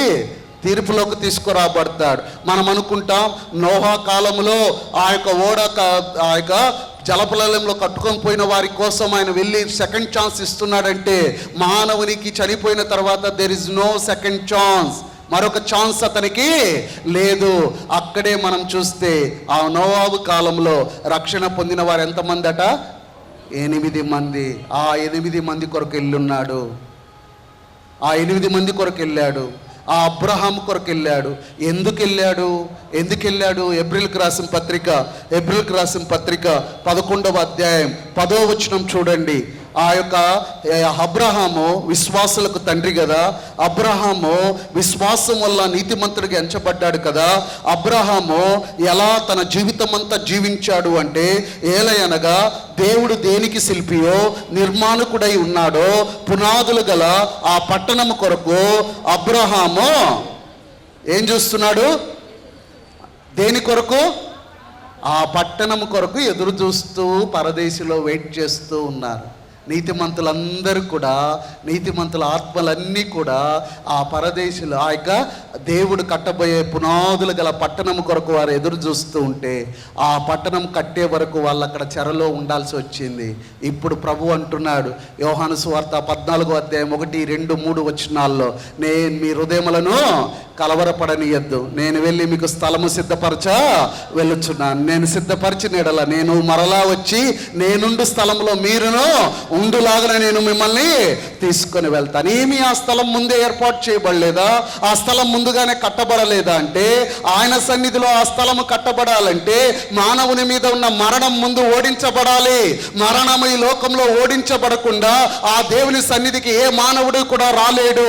అందుకనే ఈ యొక్క పాతాళములో విశ్వాసులు అవిశ్వాసుల ఇద్దరి మధ్య అగాధముతో ఈ యొక్క విశ్వాసుల పాత నిబంధన విశ్వాసులందరూ కూడా ఆ చెరలో ఉన్న వారిని, చెరలో ఉన్న వారిని చెరగా ఆయన పట్టుకొని వెళ్ళి ఆయన మరణిస్తే తప్ప, ఆయన మరణం మీద జయం సాధిస్తే తప్ప వీరందరినీ ఆకాశ పై మండలంలోనికి వారిని తీసుకొని వెళ్ళాలి అంటే ఆయన అక్కడికి వెళ్ళి వారిని చెయ్యాలి. What you would have said to them, ఏం ప్రకటించుంటాడంటే, ఓ మరణమా నీ ముళ్ళు ఎక్కడ, నేను మరణము ముళ్ళు విరిచాను. ఇక మరణం మీద మనకు అధికారం లేదు, అది మిమ్మల్ని మడం మీద కొడుతుంది, దాన్ని ఆయన తల మీద కొడతాడు. ఆ వాగ్దానం నేను నెరవేర్చాను, ఇక మీరు ఈ చెరలో ఉండాల్సిన అవసరం లేదు. Now is a time for you. The పాతాళం అనేది అది ఆ యొక్క విశ్వాసులు అవిశ్వాసులు రెండు మార్గాలు, రెండు కంపార్ట్మెంట్స్లో ఉన్న వారు ఇంకా దేవుని సన్నిధికి వెళ్ళక ఆ యొక్క రక్షణ కార్యము కొరకు, ఆ విమోచన కొరకు, ఆ నూతన ఆ పాత నిబంధన ఆ యొక్క సెయింట్స్ అందరూ కూడా, విశ్వాసులందరూ కూడా ఎదురు చూస్తున్న సందర్భంలో ఈ ప్రభువు మరణించి ఆత్మరూపముగా వారి మధ్యకు వెళ్ళి, ఇదిగో ఆ మరణము నేను జయించి ఉన్నాను. అందుకని ఆ మగ్దలేని మరియ వచ్చి యేసు ప్రభుని అడిగినప్పుడు ఆయనేమి దేవుని దగ్గరికి వెళ్ళలేదా, పరలోకానికి వెళ్ళిపోలేదా, తండ్రి యొద్దకు పోలేదా అని, ఒకవేళ ఈ 3 రోజుల్లో వెళ్ళలేదా అని అడిగితే ఆ యేసు ప్రభువే చెప్పాడు, నేను పోలేదే. ఎక్కడ చెప్పాడు చూడండి, యోహాను సువార్త 20వ అధ్యాయం 17వ వచనంలో మనం చూస్తే యేసు ఆమెతో, నేను ఇంకను తండ్రి యొద్దకు ఎక్కిపోలేదు అంటే, నేను ఎక్కిపోలేదు, నన్ను ముట్టుకొనవద్దు, నేను ఇంకా ఎక్కిపోలా. నేను ఎక్కడికి వెళ్ళాను, భూమి క్రింద పాతాళంలోనికి వెళ్ళాను. అక్కడ చెరలో రక్షణ కార్యము కొరకు ఎదురు చూస్తున్న వారు అనేకులు, నీతిమంతులు విశ్వాసము ద్వారా మరణించి ఆ లాజర్ లాంటి వాళ్ళు అనేకులు అక్కడ ఎదురు చూస్తున్నారు. వారిని చెరలో పట్టుకొని దేవుని వాక్యం చెప్తుంది, ఇదిగో దిగినవాడు 10వ వచనంలో శిలకు రాసిన పత్రిక 4వ అధ్యాయం 10వ వచనం, దిగిన వాడు తానే సమస్తమును నింపునట్లు ఆకాశ మండలంలో అన్నిటికంటే మరి పైకి ఆరోహణమై వాడై ఉన్నాడు. ఆయన అన్నిటికంటే పైకి ఆరోహణమై ఉన్నాడు. దేవుని బిడ్డలారా, ఇట్స్ నాట్ ఎ జోక్. ప్రభువు విశ్రాంతి తీసుకునే సమయం కాదు ఈ 3 రోజులు. ఆయన పాతాళంలో కూడా గొప్ప కార్యం ఉంది. ఆయన కొరకు ఎదురు చూస్తూ ఉన్నారు. ఒక క్రీస్తు మర్మము ఆ ఓల్డ్ టెస్ట్మెంట్ బిలీవర్స్ ఎవ్వరికి అర్థం కాలేదు. ఓల్డ్ టెస్ట్మెంట్ అందరూ కూడా మెస్సైని చూస్తున్నారు, ఆయన కట్టబోయే ఆ రాజ్యాన్ని చూస్తున్నారు, ఆయన స్థాపించబోయే రాజ్యాన్ని చూస్తున్నారు. ఈవెన్ యేసు ప్రభు అక్కడ వచ్చి, నేను రాజుని, నా రాజ్యం ఇట్లాంటి రాజ్యం కాదు, నాది పరరాజ్యం అంటే ఎవరికి అర్థం కావడం లేదు. ఇక్కడ వాళ్ళు యూదుల మధ్య కట్టబోయే రాజ్యాన్ని వాళ్ళు చూస్తున్నారు. కానీ ఆ యొక్క ఎఫెసీయులకు రాసిన పత్రిక 3వ అధ్యాయం 3వ వచనంలో అపోస్తలుడైన పౌలు అంటాడు, దెర్ ఇస్ ఆ యొక్క మిస్టరీ ఆఫ్ క్రైస్ట్, క్రీస్తు యొక్క మర్మము నాకు బయలుపరచబడింది. ఆ మర్మం ఏంటి అంటే దట్ ఈస్ ద క్రాస్. ఆ మర్మం ఏంటి అంటే దట్ ఈస్ చర్చ్. ఎక్కడైతే ఆ యొక్క సిలువను బట్టి, ఆ సిలువ రక్తమును బట్టి సంఘము స్థాపించబడింది. ఆ సంఘము ద్వారా యూదులేమి, అన్యులేమి, గ్రీకులేమి, స్త్రీలేమి, పురుషులేమి అందరూ కూడా పరలోక రాజ్యానికి రాగలరు, వారందరూ వారసులు అవ్వగలరు. This is the mystery. ఆ మిస్టరీ, ఆ మర్మాన్ని ఆ పాత నిబంధన సెయింట్స్కి ఆయన ప్రకటించాడు. ఆత్మరూపిగా వెళ్ళి ఆ సత్యాన్ని ప్రకటించి చెరలో ఉన్నవారిని చెరగా పట్టుకొని ఆకాశ మండలం పైకి వారిని తీసుకొని వెళ్ళి దేవుని సన్నిధికి దగ్గరగా వారిని ఉంచాడు. There is a shift. బాడుగింట్ల నుండి ఎక్కడికండి, సొంత ఇంటికి. ఇక్కడ ఈ బాడుగింట్లో వీడు మరణం మీద అధికారము కలిగిన వాడు. ఆ మరణం ఎన్నటికీ పోదు. ఇటు అవిశ్వాసులు ఉన్నారు, ఇక్కడ విశ్వాసులు ఉన్నారు. అయినప్పటికీ మీరు నాతోనే ఉన్నారు కదా అన్న భావన వాడికి ఉంది. కానీ ఇప్పుడు ఆయన చెరగా పట్టుకొని పోయాడు. ఆయన చెరగా పట్టుకోపోయిన అనుభవంతో వారిని దేవుని సన్నిధికి దగ్గరగా ఆకాశ మండలం పైగా వారిని తీసుకువెళ్ళిన అనుభవాన్ని మనం చూస్తూ ఉన్నాం. దేవుని బిడ్డలారా, ఎంత గొప్ప ఆ యొక్క నమ్మకమైన దేవుడో మన యేసు ప్రభు. ఎంత నమ్మకమైన దేవుడో మన యేసు ప్రభు. కొన్ని వేల సంవత్సరాలుగా దేని కొరకు వాళ్ళు ఎదురు చూశారో, ఏ మరణం విజయం కోసం ఎదురు చూశారో ఆ పాతాళమైన చెరలో వారు అబ్రహాము రొమ్మున విశ్రాంతి తీసుకునే అనుభవం ఉన్న దేవుని యొక్క సన్నిధికి దూరంగా ఉన్న పరిస్థితుల్లో ఇదిగో ఆయన మరణించిన తర్వాత ఆత్మరూపాన వెళ్ళి ఆ యొక్క మరణమును గెలిచిన ఆ సువార్తను వారికి ప్రకటించి ఆ విధేయులైన వారిని చెరగా పట్టుకొని వెళ్ళి ఆకాశ మండలంకో వారు ఏ స్థలము కొరకు ఎదురు చూస్తున్నారో ఆ స్థలము దగ్గరికి వారిని తీసుకెళ్ళాడు. ఎందుకంటే ఈ మరణము మీద విజయము సాధించకుండా దేవుని సన్నిధికి ఎవ్వడూ వెళ్ళలేడు. ఇప్పుడు చాలా అద్భుతంగా జరగాలి. ఆ భూస్థాపన కార్యక్రమము సరిగా జరగకపోతే అంట యోబు అంటాడు, వాని పిండముగా పడిపోయి ఉంటేనే వాడికి మేలు అంటాడు. వాడు పిండముగా పడిపోతే మేలు. నేను 8th క్లాస్ నుండి మా నానమ్మ గారు బైబిల్ ఉమెన్ కనుక సంఘంలో ఎవరైనా చనిపోతే మొదటగా మా కుటుంబానికి వెంటనే జవాబు వచ్చేది.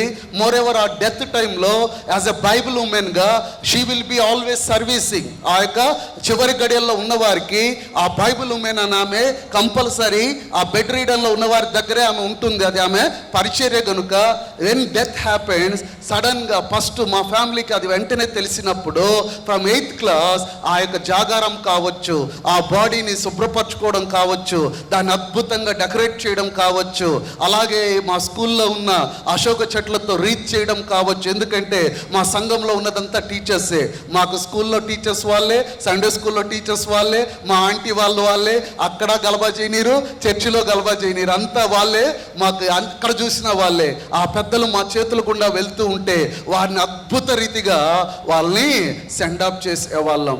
ఆ యొక్క అనుభవం ఆ ఇంటిలో ఈరోజు నేను దాదాపుగా నా సంఘం నుండి నేను దూరమై దాదాపుగా 25 ఏళ్ళు అయిపోయింది. సేవకు వచ్చిన నాటి నుండి అక్కడెక్కడ పరిచయం చేసుకుంటూ ఇప్పటికీ నేను నా సంఘానికి వెళ్తే నేరుగా పులిపిట్ మీదకి నేను వెళ్ళగలను. నేరుగా ఏ ఇంటిలోనికైనా వంటింటిలోకి వెళ్ళి ఆ వంటింట్లో ఉన్న ఆహారం వేసుకొని నేను తినగలిగిన స్వాతంత్రం ఉన్నది. ఎందుకంటే మా అందరికీ వన్ ఫ్యామిలీ అనే ఫీలింగ్ నా యొక్క సంఘంలో ఉంది.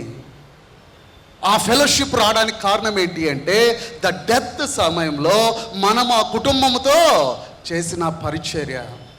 ఆ వ్యక్తికి ఆ ఘనమైన ఆ భూస్థాపిత కార్యక్రమం జరగాలి. ఈ లోకంలో మరణం అంటే, శవం అంటే అందరూ పారిపోతారు. ఒక క్రైస్తవుడు మాత్రమే గౌరవప్రదమైన రీతిలో ఆ యొక్క పార్థివ దేహానికి జరగవలసిన ఖననం ఆ యొక్క భూస్థాపిత కార్యక్రమం జరిపిస్తారు. యేసు ప్రభుకి జననం పశువుల పాకలో జరిగిందేమో కానీ ఖననం మాత్రం అద్భుత రీతిగా ఎన్నడూ ఎవరూ పెట్టబడని ఆ శ్రేష్టమైన సమాధిలో ఆయనకి జరిగింది. అది యెషయా గ్రంథం 53వ అధ్యాయంలో ఆ యొక్క అద్భుతమైన సమాధిని గురించి ముందుగానే అనౌన్స్ చేయబడింది. సమాధి చాలా ఇంపార్టెంట్. సమాధిని మనం అర్థం చేసుకోవాలి. ఆయన సమాధిలోకి వెళ్ళకపోతే నీ నా రక్షణ, నీ నా సువార్త వ్యర్థం. ఆయన పుట్టడం ఎంత ఇంపార్టెంటో, ఆయన పాపం లేకుండా జీవించడం ఎంత ఇంపార్టెంటో, ఆయన ఏ నేరం లేకుండా చనిపోవడం ఎంత ఇంపార్టెంటో, ఆయనకు ప్రాపర్ వేలో సమాధి జరగడం కూడా అంతే ఇంపార్టెంటు, ఆయన తిరిగి లేవడం కూడా అంతే ఇంపార్టెంటు, ఆయన తిరిగి రాబోవడం కూడా అంతే ఇంపార్టెంటు. ఇది సువార్తల్లో సమాధి కూడా చాలా ఇంపార్టెంట్. అయితే యేసు ప్రభు అన్నట్టు ఈ 3 పగళ్ళు, ఈ 3 రాత్రుల్లో, ఈ 3 జాములు ఆయన ఆ 3 రాత్రుల్లో ఆ పాతాళంలో ఆయన ఉన్నాడు. శరీరము అక్కడ ఉంది, ఆ ప్రాణము ఆయన విడిచివేశాడు. ఆత్మ తండ్రి నీ యొద్దకు నేను అప్పగిస్తున్నాను అన్నప్పుడు మనందరికీ కూడా తెలిసిన వాక్యం ఏంటంటే ఈ మన్నైనది ఎక్కడికి చేరుతుంది? మన్నైపోతుంది. ఆత్మ దేవుడు అనుగ్రహించాడు కాబట్టి దేవుని దగ్గరికి చేరుతుంది. అయితే చనిపోయిన వారందరూ కూడా ఎక్కడికి వెళ్తారు, వాళ్ళు ఎలా ఉంటారు, ఎక్కడికి పోతారు అని ఆలోచించినప్పుడు ఆ దేవుని దగ్గరికి వెళ్ళాలి అన్నప్పుడు, దేవుని సన్నిధి దగ్గరికి మనం వెళ్ళాలన్నప్పుడు ఇక్కడ ఒక సమస్య మనకుంది.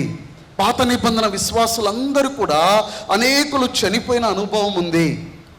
వీళ్ళందరూ ఎక్కడికి వెళ్తూ ఉన్నారంటే యేసు ప్రభు వారు కూడా ఆయన సిలువలో మరణిస్తూ ఉన్నప్పుడు ఆ 2వ మాటగా ఆయన వాగ్దానం చేస్తూ ఉన్నాడు ఆ పక్కనున్న దొంగకి, నేడు నీవు నాతో కూడా పరదేశులో ఉందువు, ప్యారడైజ్లో నువ్వు ఉండబోతూ ఉన్నావు అనగా ఈ మరణించిన తర్వాత అనగా అదే రోజు ఆయన శుక్రవారము, నేడు నీవు నాతో కూడా పరదేశులో ఉందువు. నేడే, రేపు ఎల్లుండి కాదు, నేడే నీవు నాతో కూడా పరదేశులో ఉందవు. ఆ పరదేశు ఎక్కడుంది? ఆ పరదేశు విషయాన్ని ఈ 3 రోజులు, శుక్ర పగలు రాత్రి, శనివారం పగలు రాత్రి, ఆ యొక్క ఆదివారము ఆ పరదేశులో యేసు ప్రభు ఉన్నాడు.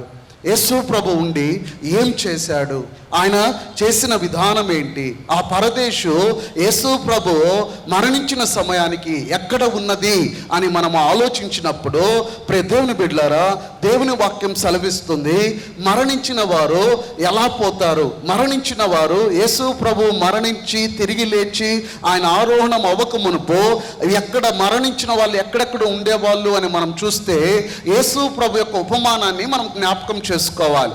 మరణించిన వారి గురించి ఉపమానం యేసు ప్రభు ఎక్కడ చెప్పాడు? ఎవరి గురించి చెప్పాడు? ధనవంతుడు లాజరు గురించి చెప్పాడు. లూకాసు వార్త అందరం తెరుద్దాం. లూకాసు వార్త 16వ అధ్యాయము 19 నుండి 31 వచనాల వరకు చూడండి. 19 నుండి 31 వరకు లాజరు ధనవంతుడి యొక్క స్టోరీ మనకు అక్కడ కనపడుతుంది. ఆ స్టోరీలో మనం చూస్తే యేసు ప్రభు వారు ఆ మరణించిన వారు చేరు స్థలాన్ని ఆయన చెప్తూ ఉన్నాడు. ఒకడు పేదవాడుగా ఉండి దరిద్రుడుగా ఉండి చనిపోతాడు, వానికి లాజరుకున్న పేరు ఈ లోకంలో దరిద్రుడు. ఇంకొకడు ధనవంతుడు ఉంటాడు, బైబిల్లో వాడి పేరు రాయబడలేదు కానీ వాడి పేరు ధనవంతుడు. ఈ లాజరు అయిన దరిద్రుడు చనిపోయాడు, ధనవంతుడు చనిపోయాడు. ఇద్దరు గురించి ఒక చక్కని మాట రాయబడి ఉంటుంది ఒకే వచనంలో. ఆ వచనంలో లాజరు చనిపోయాను, దేవదూతలు వచ్చి వానిని కొనిపోయేరి. అలాగే ఆ ధనవంతుడు కూడా చనిపోయాను, వాడు పాతి పెట్టబడెను. కొనిపోబడిన వాడు కళ్ళు తెరిస్తే అబ్రహాము రొమ్మున ఆనుకొని విశ్రాంతి తీసుకుంటున్నాడు. ఈ పాతి పెట్టబడిన వాడు కళ్ళు తెరిస్తే ఎక్కడున్నాడు? పాతాళములో అగ్నిబంధకముల మధ్య ఉన్నట్టు రాయబడుతుంది. ఒకవైపు ధనవంతుడు అక్కడ ఉన్నాడు, పాతాళంలో భయంకరమైన అగ్నిగంధకములతో కాల్చబడుతూ అక్కడ పురుగు చావదు, అగ్ని ఆరని స్థితిలో ఉన్నాడు. అతను కనపడుతున్నట్టుగానే ఇక్కడ లాజరు ఆ యొక్క అబ్రహాము రొమ్మున ఆనుకొని ఉన్నాడు. They both can communicate, they both can see. ఒక అన్బిలీవర్ అక్కడ అగ్నిలో ఉండి కాల్చబడుతూ అతను ఇక్కడ రొమ్మున ఆనుకొని ఉన్న విశ్వాసి అయిన లాజర్ని చూస్తున్నాడు. విశ్వాసి అయిన లాజర్నే కాదు, ఆ లాజర్ ఎవరిని ఆనుకొని ఉన్నాడో ఆ అబ్రహామును కూడా చూస్తున్నాడు. ఆ యొక్క ధనవంతుడు ఉట్టి లాజర్తోనే కాదు, ఆ ధనవంతుడు అబ్రహాముతో కూడా మాట్లాడుతున్నాడు. ద ఓటీ సెయింట్స్ అందరూ కూడా ఇప్పుడు ఈ పరదేశంలో ఉన్నారు, అక్కడే ధనవంతులు ఉన్నారు. అనగా మరణం అవ్వగానే ఈ మరణించిన స్థలాన్ని గ్రీకులో గెహెన్నా అని పిలువబడుతుంది. గెహెన్నా అనగా the realm of dead, realm of the dead అని అర్థం. అదే హిబ్రూలో షెలోల్ అనగా which refers to the grave.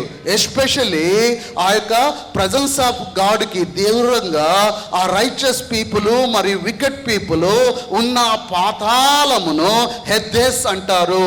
అది పాతాళము. ఆ పాతాళంలో 2 భాగాలు ఉంటాయి. ఆ 2 భాగాల్లో ఒక భాగము విశ్వాసులను నీతిమంతులు ఉంటారు, ఒక భాగములో కాలుతూ మండుతూ అవిశ్వాసులైన వారు ఉంటారు.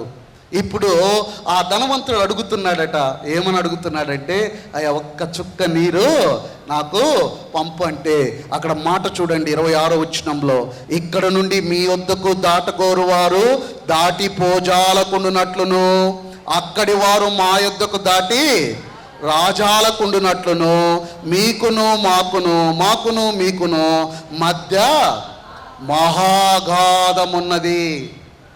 ప్రభువు ఉపమానము చెప్తున్నట్టు ఉన్న ఉపమానము అనగా పరలోక సంబంధమైన ఆ యొక్క మర్మాన్ని భూలోక సంబంధమైన కథతో చెప్పడాన్నే ఉపమానం అంటాం.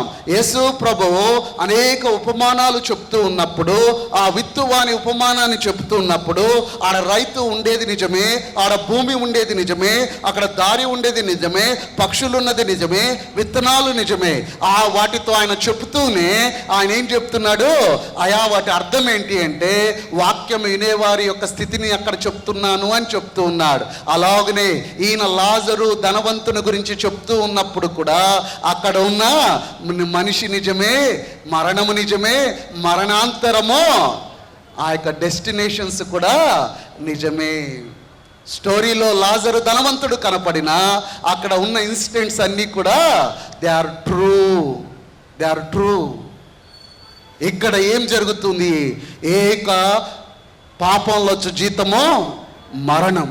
ఆ మరణమును ఈ సకల మానవాళిని కబలించి వేసి ఉండగా మరణము జయించే వరకు ఆ యొక్క విశ్వాసులు అలాగే అవిశ్వాసుల మధ్య అగాధమైన ఆ మహాగాధం ఒకటి వారి మధ్య వేరుగా ఉండి అందరూ కూడా పాతాళమనే అనుభవంలో వారు మరణము జయించబడుటకు ఎదురు చూస్తూ ఉన్నారు.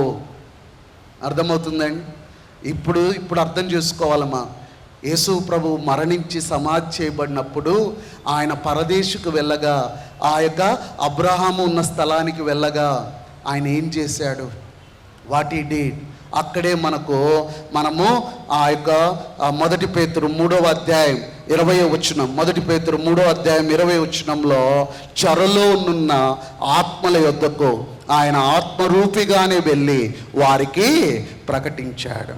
చెరలో ఉన్న ఆత్మల యొద్దకు ఆయన ఆత్మరూపిగానే వెళ్ళి వారికి ప్రకటించాడు. 33.5 సంవత్సరాలు ఈ యొక్క మట్టి శరీరము కలిగి మానవ శరీరమును కలిగి యేసు ప్రభువారు నిరంతరము సువార్త ప్రకటిస్తూనే ఉన్నాడు. ఆయన ఇదిగో దేవుని రాజ్యం రాబోతుంది, అంతటా అందరూ మారు మనసు పొంది దేవుని రాజ్యములకు సిద్ధపడని ఆయన గొంతులో ప్రాణం ఉన్నంత వరకు ప్రకటించాడు.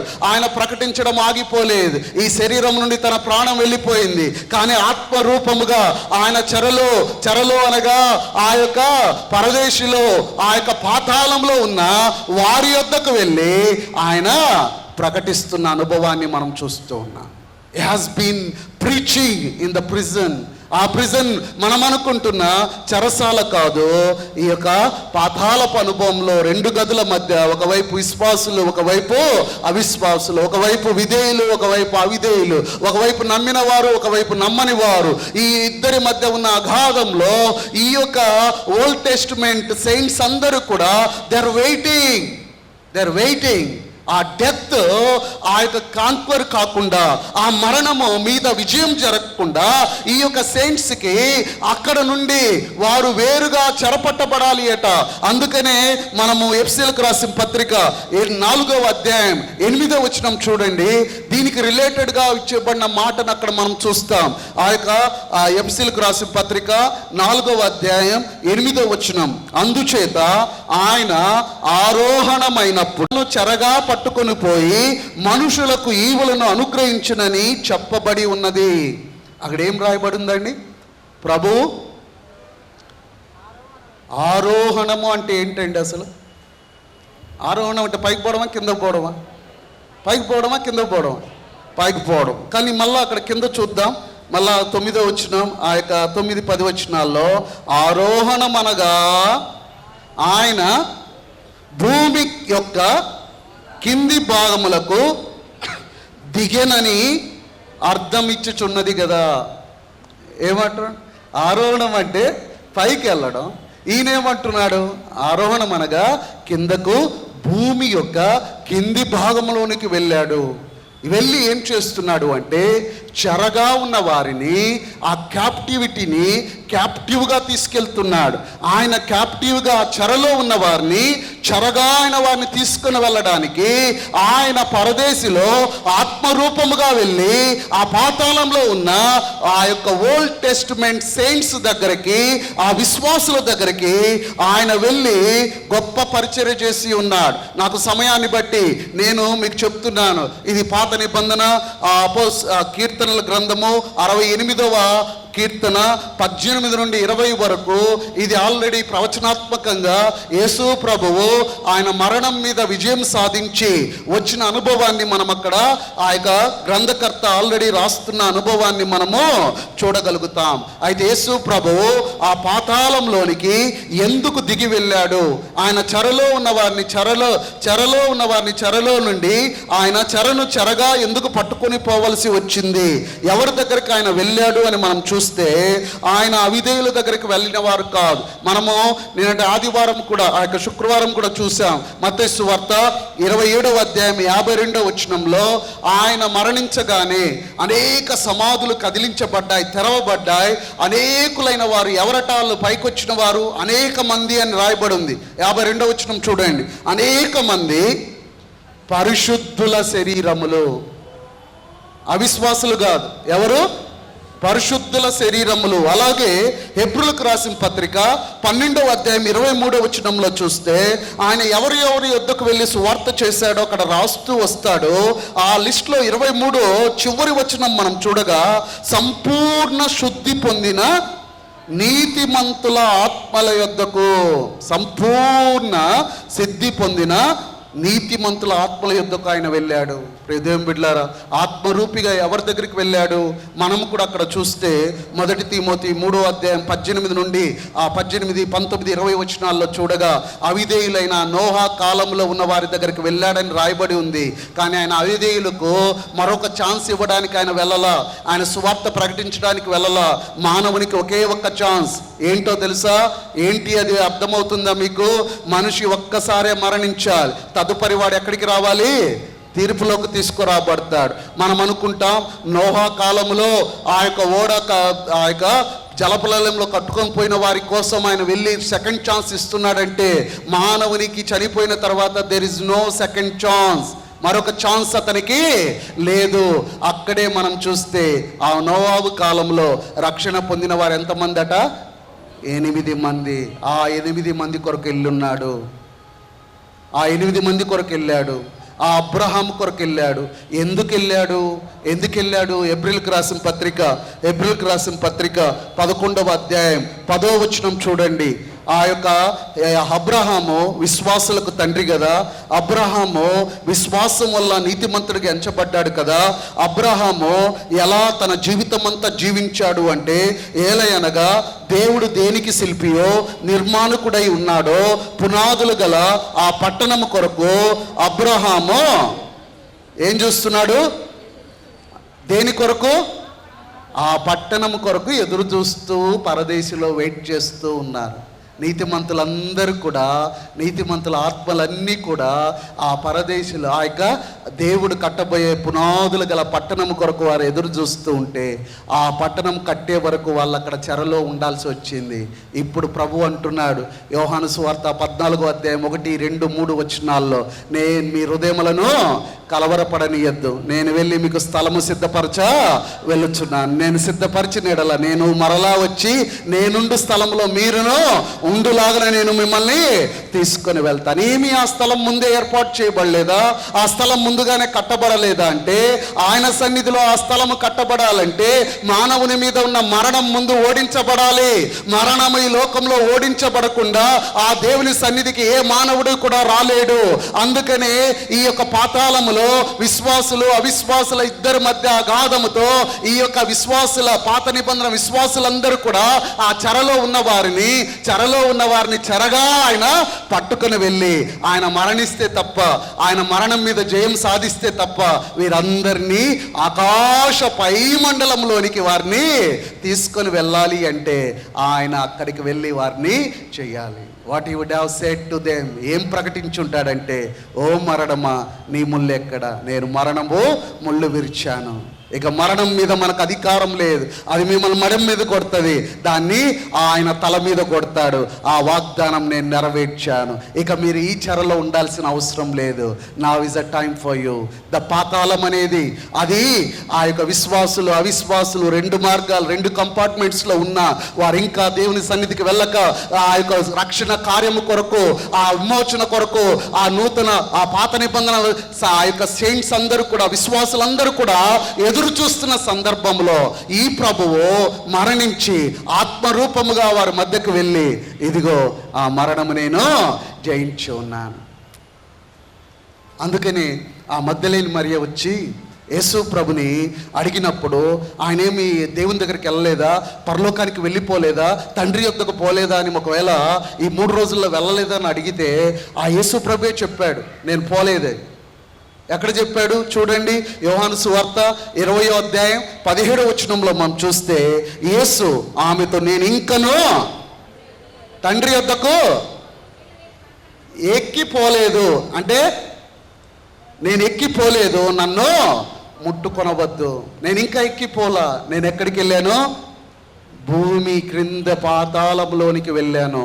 అక్కడ చెరలో రక్షణ కార్యము కొరకు ఎదురు చూస్తున్నవారు అనేకులు, నీతిమంతులు విశ్వాసము ద్వారా మరణించి ఆ లాజర్ లాంటి వాళ్ళు అనేకులు అక్కడ ఎదురు చూస్తున్నారు. వారిని చెరలో పట్టుకొని దేవుని వాక్యం చెప్తుంది, ఇదిగో దిగినవాడు 10వ వచనంలో శిలకు రాసిన పత్రిక 4వ అధ్యాయం 10వ వచనం, దిగిన వాడు తానే సమస్తమును నింపునట్లు ఆకాశ మండలంలో అన్నిటికంటే మరి పైకి ఆరోహణమై వాడై ఉన్నాడు. ఆయన అన్నిటికంటే పైకి ఆరోహణమై ఉన్నాడు. దేవుని బిడ్డలారా, ఇట్స్ నాట్ ఎ జోక్.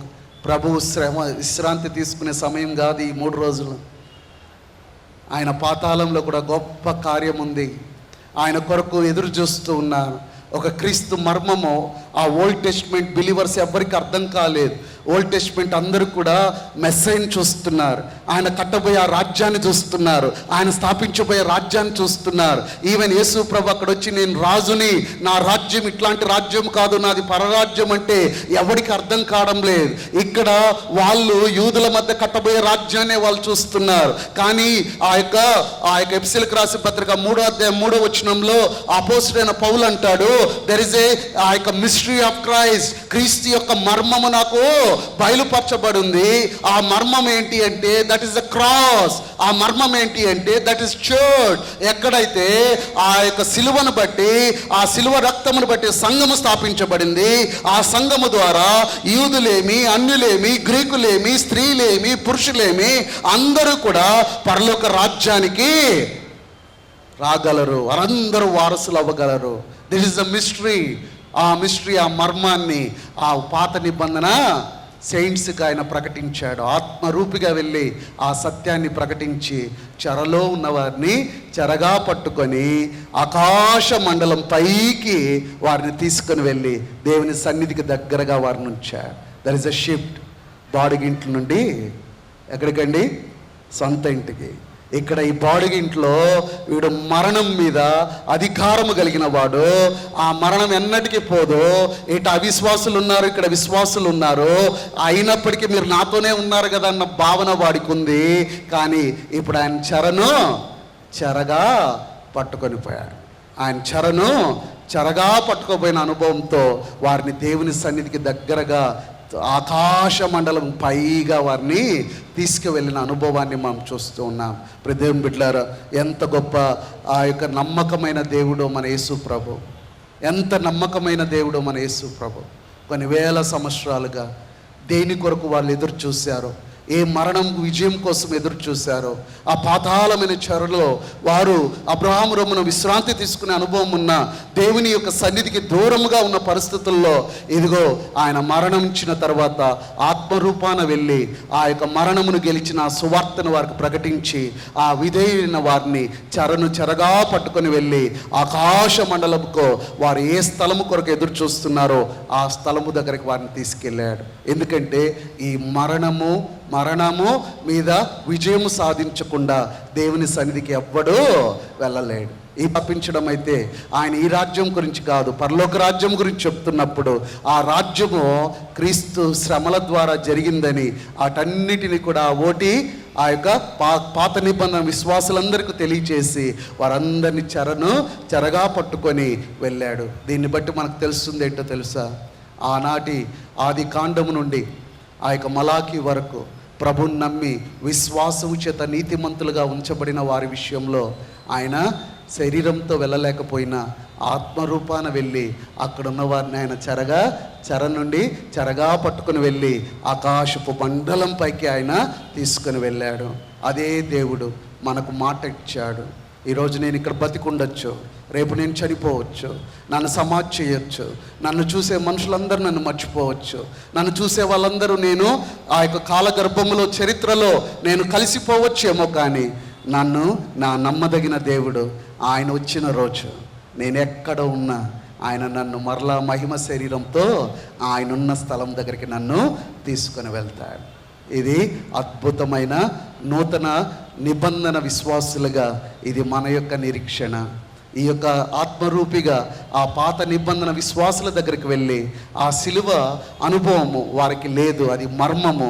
ఆ మర్మాన్ని వారికి తెలియచేసి ఆ మరణము ఆయన జయించాడు గనుక వారిని చెరలో నుండి చెరకు తీసుకువెళ్ళి దేవుని సన్నిధిలో తాను సిద్ధపరిచిన స్థలములో ఆయన ఉంచాడు. అందుకని దేవుడు ఆల్రెడీ ఈ స్థలం సిద్ధపరచవచ్చు కదా మనందరికీ అంటే, ఈ మరణము జరగకుండా, మరణం మీద విజయం సాధించకుండా ఆ స్థలము ఏర్పాటు చేయబడదు. అందుకే ప్రభు అంటాడు, నేను వెళ్ళి మీకు స్థలము సిద్ధపరిచిన ఎడల నేను వచ్చి మిమ్మల్ని తీసుకుని వెళ్తాను, మీరు అక్కడ ఉంటారు. ఇది ఈ 3 రోజుల్లో ఆయన జరిగిన ఒక అద్భుతమైన పరిచర్య. ఆ పరిచర్య ద్వారా యేసు ప్రభు ఎంత నమ్మకమైన వాడో, మనం ఎంతగా ఆయన నమ్మొచ్చో మీకు తెలియచేస్తున్నాను. మనం గుడ్డిగా యేసు ప్రభుని నమ్మలేదు, ఆయనను నమ్మిన వారిని ఎన్నటికీ ఆయన విడిచిపెట్టేవాడు కాడు. ఈ లోకం నన్ను మర్చిపోవచ్చు, ఈ లోకం కాలగర్భంలో నేను గడిచిపోవచ్చు, కానీ నేను నమ్మిన నమ్మకం యుగయుగాలు గడిచిన ఆయన వచ్చిన రోజు ఆయన నన్ను జ్ఞాపకం చేసుకొని ఆయన నా కొరకు సిద్ధపరిచిన స్థలానికి నన్ను మరలా తీసుకుని వెళ్తాడు. అటువంటి కృపలో, అటువంటి గొప్ప నిరీక్షణలో మనమందరము కలిగి ఉండాలని ఈ కొద్ది మాటలు ముగిస్తున్నాను. దేవుడు మేము దీవించుగాక. వర్తమానం వచ్చినటువంటి ప్రియతమ సంఘ కాపరి రెవరెండ్ జి కరుణాసాగరయ్య గారికి సంఘపక్షంగా, కమిటీ పక్షంగా నిండు వందనాలు చెల్లిస్తున్నాను. తను వచ్చినప్పటి నుంచి ఈ 40వ రోజును జరపాలని 40 days శనివారం మన సంఘంలో ఎప్పుడు మనకు అలవాటు లేదు, పెట్టాలన్నాడు. 2 years 1 year సెకండ్ ఇయర్ నేను ఒప్పుకోలేదు. సెకండ్ ఇయర్లో పాంప్లెట్లో కూడా వేసాము, కానీ విశ్రాంతి అని వేసాము, ఒప్పుకోలేదు. చాలా సంఘాలలో నేను అన్ని విచారించి, బ్యాప్టిస్ట్ సంఘాలను, సంఘ కాపర్లు అందరినీ కూడా విచారించిన తర్వాత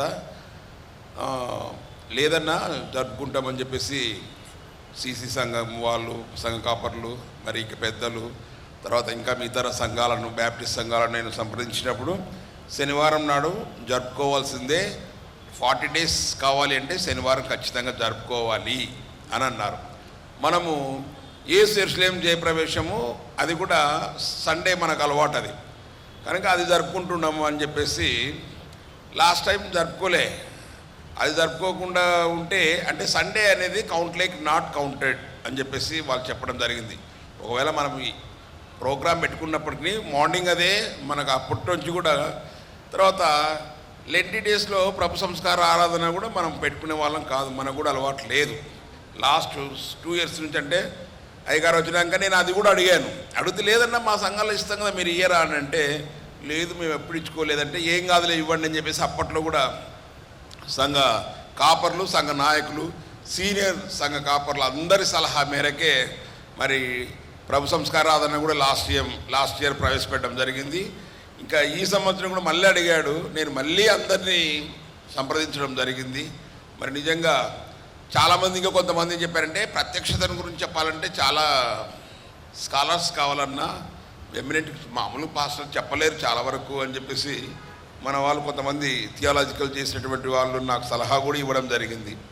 మరి ఇవన్నీ విషయాలు అందరితో నేను చర్చించిన తర్వాత మా కమిటీ వాళ్ళతో కూడా చర్చించడం జరిగింది. మేము అందరం కూర్చొని మరి మాట్లాడుకున్న తర్వాత ఇంకా ఫైనల్గా అది నీ ఇష్టం, ఇంకా నీవే నిర్ణయం చేయని అన్నారు మా వాళ్ళందరూ. ఒకరిద్దరికి కూడా ఇష్టం లేదు, అయినప్పటికీ కూడా ఇంకా సరే దేవుని చిత్తం ఏదో, దేవుని ప్రణాళిక ఎలా ఉంటుంది, ఇదేం మనమేమి ఇది కదా అని చెప్పేసి ఆలోచన చేసి నిర్ణయం చేసుకోవడం జరిగినది. నిజంగా 40 days కావాలంటే ఖచ్చితంగా ఈరోజు జరపాల్సిందే. నేను చాలా ఇక్కడే కాదు వేరే అవుట్డోర్స్ కూడా చాలా బయట కూడా విచారించినాను మన బ్యాప్టిస్ట్ సంఘాలలో.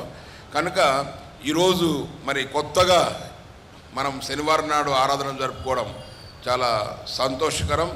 మరి శ్రేష్టమైన వర్తమానము అందించినటువంటి సంఘ కాపరికి మరి ఒకసారి కూడా ధన్యవాదాలు తెలియజేస్తున్నాను. సంఘ విశ్వాసులందరూ హాజరైనందుకు కూడా ప్రభు పేరట మీకు అందరికీ ధన్యవాదాలు చెల్లిస్తున్నాను. నిజంగా ఈ కార్యక్రమాలను ప్రతిరోజు 7 కంటే 7కి ఎగ్జాక్ట్లీ 7కే మన సెక్రటరీ గారు చాలా కష్టపడ్డాడు. మరి అంతేకాకుండా ఎంతో కష్టపడి ఈ కార్యక్రమాలని మరి తర్వాత ఇవన్నీ మిగతా విషయాలకు మన ట్రెజరర్ గారు ఆర్ఎస్ రాజేంద్ర ప్రసాద్ గారు కూడా చాలా కష్టపడ్డాడు. వెనుక ఉండి మరి ఇంకా సామ్యుల్ సార్ గారు, రవికుమార్ గారు, వీరందరూ కూడా కమిటీ ఎక్సెప్ట్ మై సెల్ఫ్, నేను తప్ప మిగతా కమిటీ సభ్యులందరూ కూడా కష్టపడ్డారు. దానికి నేను చాలా వారిని అందరినీ కూడా హృదయపూర్వకంగా అప్రిషియేట్ చేస్తున్నా. ఎందుకంటే నాకు కొన్ని ప్రాబ్లమ్స్ అన్నీ ఉన్నాయి కనుక సో ఏది ఏప్పటికీ నాకు అంతా కూడా సహకరించి ముందుండి నడిపించినటువంటి వారికి నేను నా హృదయపూర్వక ధన్యవాదాలు చెల్లిస్తున్నాను. మీ అందరికీ కూడా నా హృదయపూర్వక ధన్యవాదాలు చెల్లిస్తున్నాను. ఈరోజు చివరి రోజు అసలు వాలంటీర్గా చేయాలనేటువంటిది నా ఆలోచన. ఎన్నడూ ప్రార్థించని వారు, ఎప్పుడు ప్రార్థన పాట పాడని వాళ్ళతో చేయాలనేది నా డిజైర్ ఉండింది. ఒకటి నెరవేరింది. అన్న ఆదినారాయణ సార్ పాడాడు, చాలా సంతోషం. ఇంకా ఇప్పుడు కూడా స్తుతి ప్రార్థనలో మరి నిజంగా పురుషుల్లో స్త్రీలలో ఈ 40 రోజులు ఆరాధనకు వస్తున్నటువంటి వారు, 1 రోజు 2 రోజులు వచ్చినా 4 రోజులు వచ్చినా 10 రోజులు పర్లేదు, ఎన్నడూ కూడా ఇక్కడ ఆరాధనకు సమయము తీసుకోనటువంటి వారు మీకు యేసుక్రీస్తు ప్రభువు వారు ప్రేరేపణ కలిగిస్తే మీకు మీరుగా మరి ముందుకు రావాల్సిందిగా ప్రభునామం మనవి చేస్తున్నాను. ప్రార్థించిన వారు కాకుండా ప్రార్థించనటువంటి వారు పురుషుల్లో కానీ స్త్రీలలో కానీ ఎవరైనా పర్వాలేదు, మీరు ప్రార్థన చేయాలని మనవి చేస్తున్నాను.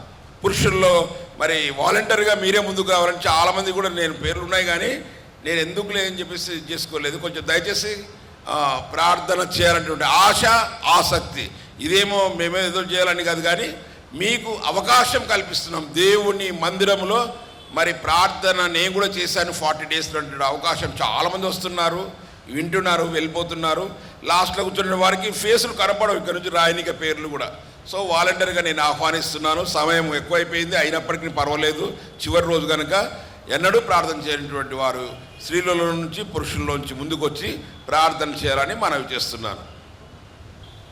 Thank you. దేవదానం గారు చాలా సంతోషం, పెద్దలు వారు ముందుకు వచ్చారు, వారికి కృతజ్ఞత వందనాలు.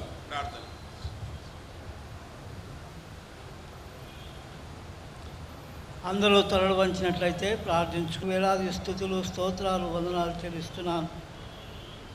నా తండ్రి, మీ దయ, మీ కనికరముతో ప్రభువా సంఘంలో ఉన్నటువంటి నాయన మరి సంఘ కమిటీ వారిని మీరు ప్రేరేపించి ఈ 40 దినాలు ఈ విధంగా ఈ కార్యక్రమంలో జరగడానికి వారిని ప్రేరేపించి వారిని ముందుకు తీసుకుని వచ్చినందుకు మీకు స్తోత్రాలు, వందనాలు చెల్లిస్తున్నాం. ఇలాగున ప్రభువా అనుదినము మీ వాక్యం విని మా జీవితాలను, మా బ్రతుకులను దినదినము మేము సరి చేసుకుంటూ నాయన నీ నిత్యరాజ్యంలో మేము కూడా పాలు పొందుటకు తండ్రి మీ వాక్యం ద్వారానే మా జీవితాలను సరి చేసుకోవడానికి మీరు కృప చూపమని తండ్రి ప్రార్థన చేస్తున్నాను. నా దేవా, ఇలాగున ప్రభువా నాయన ఎందరో ప్రార్థించాలని ఆశ కలిగిన వారు, ఎంతోమంది పాటలు పాడాలనేవారు, ఎంతోమంది బైబిల్ పఠనం చేయాలనేవారు, ఎంతోమంది వాక్యం చెప్పాలనేటువంటి వారు ఎందరో ఉన్నారు. కానీ తండ్రి ఆశ కలిగిన బిడ్డలు ఉన్నారు, కానీ రాలేకపోతున్నారు. అటువంటి వారిని మీ కృపలో జ్ఞాపకం చేసుకునండి, మీరు ప్రేరేపించండి. దేవా, మీ సేవా పరిచర్యలో ప్రభువా ప్రతి ఒక్కరూ పాల్గొని నిన్ను స్తుతించి నిన్ను మహిమపరిచే వారిగా చేయమని ప్రార్థన చేస్తున్నాను తండ్రి. ముఖ్యంగా నాయన మీ దాసుని జ్ఞాపకం చేసుకున్నామని ప్రార్థన చేస్తున్నాను. ఆయన కుటుంబాన్ని జ్ఞాపకం చేసుకునండి నాయన. సంఘంలో ప్రభువా నాయన మీ దాసులు నాయన అనేకులకు మీ వాక్యం అందించి నాయన మీ వాక్యం ద్వారా ప్రతి ఒక్కరూ మారు మనసు పొంది రక్షణ పొందుటకు సహాయం చేయండి. ముఖ్యంగా సంఘమును మీరు అభివృద్ధి పరచమని ప్రార్థన చేస్తున్నాను తండ్రి. మీకు స్తోత్రాలు. అలాగన ప్రభువా సంఘ కమిటీలో ఉన్న మీ దాసులను అందరినీ మీ కృపలో జ్ఞాపకం చేసుకునండి. మీ సేవా పరిచర్యలో ఇంకా ముందుకు కొనసాగుటకు మీరు కృప చూపమని ప్రార్థన చేస్తున్నాను. నాయన సంఘంలో ఉన్న నాయన ప్రతి కుటుంబంలో ప్రతి ఒక్కరిని మీ యొక్క ఆత్మీయ ఎదుగుదలలో ఎదుగుటకు మీరు కృప చూపమని ప్రార్థన చేస్తూ మీ రాకడకు మమ్మల్ని అందరినీ మీరు సిద్ధపరచమని ఈ కొద్ది విన్నపములు మా ప్రభువును మా రక్షకుడైన యేసు క్రీస్తు నామంలో ప్రార్థించి అడిగి వేడుకుంటున్నాను తండ్రి, ఆమేన్. పరిశుద్ధ ప్రభువా, నీ పరిశుద్ధ పాదపద్మములకు మీకే వేలాది వందనాలు, కృతజ్ఞత స్తోత్రాలు చెల్లిస్తున్నాం ప్రభువా. గడిచిన కాలమంతయు మమ్మల్ని భద్రపరిచి కాపాడి నడిపించిన విధానం బట్టి నీకు స్తోత్రం నాయనా. ఈ లోక పాపులందరి కొరకై తండ్రి ఒక మానవుని స్వరూపం ధరించుకొని ఈ లోకానికి నువ్వు వచ్చావు దేవా. మానవుని స్వరూపం ధరించుకొని వచ్చావు. 33.5 సంవత్సరాలు ఈ లోకంలో నువ్వు జీవించి దేవా 3.5 సంవత్సరాలు పరిచర్య చేసావు దేవా, నీకు స్తోత్రం నైనా. దేవా ఆ కలువరి సిలువలో భూమికి ఆకాశానికి మధ్య మరి విరేలాడదీయబడి దేవా నా కొరకే తండ్రి నీ ప్రాణత్యాగం చేసినందుకే నీకు స్తోత్రం చెల్లిస్తున్నాం ప్రభువా. యేసయ్యా దేవా ఈ యొక్క 40 దినాలు తండ్రి ప్రభువా మరి ఉపవాస దినాలు జరపడానికి మీరు ఇచ్చిన కృపను బట్టి మీకు స్తోత్రం నైనా. ఇదిగో నైనా ప్రభువా 40 డేస్ తండ్రి మీరు కూడా ఒక మానవునిగా తండ్రి ప్రభువా మీరు తండ్రి ఉపవాసం ఉండి తండ్రి మానవుడు ఉండగలడు అని నువ్వు నిరూపించావు దేవా. మాకు మాదిరిగా ఈ లోకంలో నువ్వు జీవించావు దేవా. తండ్రి 3 పేర్లతో పిలువబడుతున్న ఒకే ఒక్క దేవానికి స్తోత్రం చెల్లిస్తున్నాను తండ్రి. ఇదిగో నాయన అంత మాత్రమే కాకుండా నువ్వు చనిపోయి మరి పాతాళంలో చెరపట్టబడిన మరి ఆత్మలను నువ్వు చెరగా తీసుకొని వెళ్ళిన దేవుడవు తండ్రి. మేము నమ్మదగిన వారమైనప్పటికీ నువ్వు నమ్మదగిన దేవుడుగా మా జీవితాల పట్ల నువ్వు ఉన్నందుకే నీకు స్తోత్రం చెల్లిస్తున్నాం ప్రభువా. ఇదిగో దేవా నువ్వు 3వ దినాన తండ్రి మృత్యుంజయుడిగా నువ్వు లేచావు దేవా, నీకు స్తోత్రం నైనా. దేవా ప్రభువా నీ మరణాన్ని నీ పునరుత్థానాన్ని బట్టి నీకు స్తోత్రం నైనా. దేవా నీ జననము పరిశుద్ధమైనది, నీ జీవిత విధానము పరిశుద్ధమైనది, నీ మరణము పరిశుద్ధమైనది ప్రభువా. దేవా నీ పునరుత్థానము పరిశుద్ధమైనది తండ్రి, నీకు స్తోత్రం నైనా. దేవా ఆకాశమును భూమిని సర్వసృష్టిని సృజించిన దేవుడవు తండ్రి. అంత గొప్ప దేవుడు తండ్రి ఒక మానవునిగా తగ్గించుకొని నా కొరకై తండ్రి ప్రభువా చనిపోయి తిరిగి లేచి మాకు గొప్ప నిరీక్షణ ఇచ్చిన దేవుడవు తండ్రి, నీకు స్తోత్రం నైనా. ఇదిగోనైనా నేనేమి చెల్లించగలను తండ్రి, నేనేమీ చెల్లించలేక ఈ కొద్ది స్తుతి ఆరాధన నీకే సమర్పిస్తున్నాను తండ్రి, ఆమేన్. ప్రార్థన చేసుకుందాం.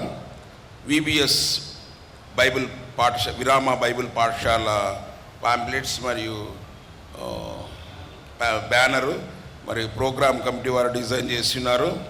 మరి విబిఎస్ డైరెక్టర్ అయినటువంటి శ్రీమతి సుకన్య నాగరాజు గారు, కన్వీనర్ గారైనటువంటి శ్రీమతి డి జయంతి జోసఫ్ గారు, కో కన్వీనర్ గారైనటువంటి శ్రీమతి టి జయశీల ప్రసాద్ గారు, సండే స్కూల్ సూపరింటెండెంట్ గారైనటువంటి శ్రీమతి బి మేరీ ప్రసాద్ గారు వేదిక పైనకి వచ్చినట్లయితే మరి డాక్టర్ గంటా కరుణాసాగరయ్య గారు మరి ఆవిష్కరణ చేసి ప్రార్థన చేస్తారు. విబిఎస్ డైరెక్టర్స్ మరి సండే స్కూల్ సూపరింటెండెంట్స్ కన్వీనర్స్ రావాల్సిందిగా మనవి. ప్రతిష్ట ప్రార్థన చేస్తారు.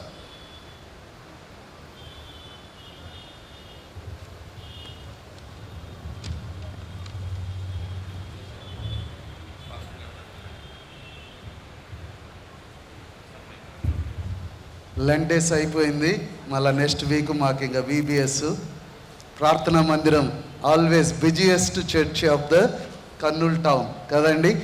ప్రార్థన చేసుకుందాం. శ్రేష్టమైన విబిఎస్ కార్యక్రమం ఈ 40 దినాలు విశ్వాసులందరూ కూడా ఆత్మీయంగా బలపడ్డారు. ఇప్పుడు మన సండే స్కూల్ బిడ్డలు వారు ఆత్మీయంగా ఎదగడానికి 24వ తేదీ నుండి మే 5 వరకు ఉదయం 7 నుండి 11 వరకు జరిగే ఈ కార్యక్రమాల్ని తండ్రి కుమార పరిశుద్ధాత్మ నామమున దేవుని నామ మహిమార్థమై జరుగులాగున ప్రార్థన చేసుకుందాం. కృపాస సంపూర్ణుడ పరలోకపు తండ్రి, వేసవి విరామ బైబిల్ తరగతులను బట్టి నాయన నీకు స్తుతులు స్తోత్రాలు తెలియజేస్తూ ఉన్నాం. ఇగో తండ్రి వీటిని నాయన జరిపించుటకు నాయన సంఘం చేత ఏర్పాటు చేయబడిన బిడ్డలందరినీ మీ చేతికి అప్పగిస్తున్నాను నాయన. బిడ్డలు తండ్రి ఎంతో ప్రార్థన పూర్వకముగా సమర్పణ కలిగి ఈ తేదీలను సిద్ధపరచుకొని పాంప్లెట్ను బ్యానర్ను సిద్ధం చేసుకొని ఉన్నారు తండ్రి. అయా వారి ప్రార్థనలు మీరు విని అయా మా సంఘంలోని బిడ్డలే కాక అనేక మంది చిన్న బిడ్డలు ప్రభువుని తెలుసుకొని అయా నీ యొక్క పాత్రలుగా నేను మహిమపరచు పాత్రలుగా మా సంఘంలోని బిడ్డలందరూ ఈ యొక్క VBS కార్యక్రమంలో నాయన మహిమపరచు రాగున ఈ తేదీలను ఈ సమయమును నాయన మీ చేతికి అప్పగిస్తున్నాం. ఎండను మీ ఆధీనంలో ఉంచుకోండి. అలాగనే తండ్రి టీచర్స్ పాల్గొనబో టీచర్స్ వాలంటీర్స్ అందరినీ మీ చేతికి అప్పగిస్తున్నాను. మరి ముఖ్యముగా సంఘములో ఉన్న తల్లిదండ్రుల కొరకు ప్రత్యేకంగా ప్రార్థిస్తున్నాను తండ్రి.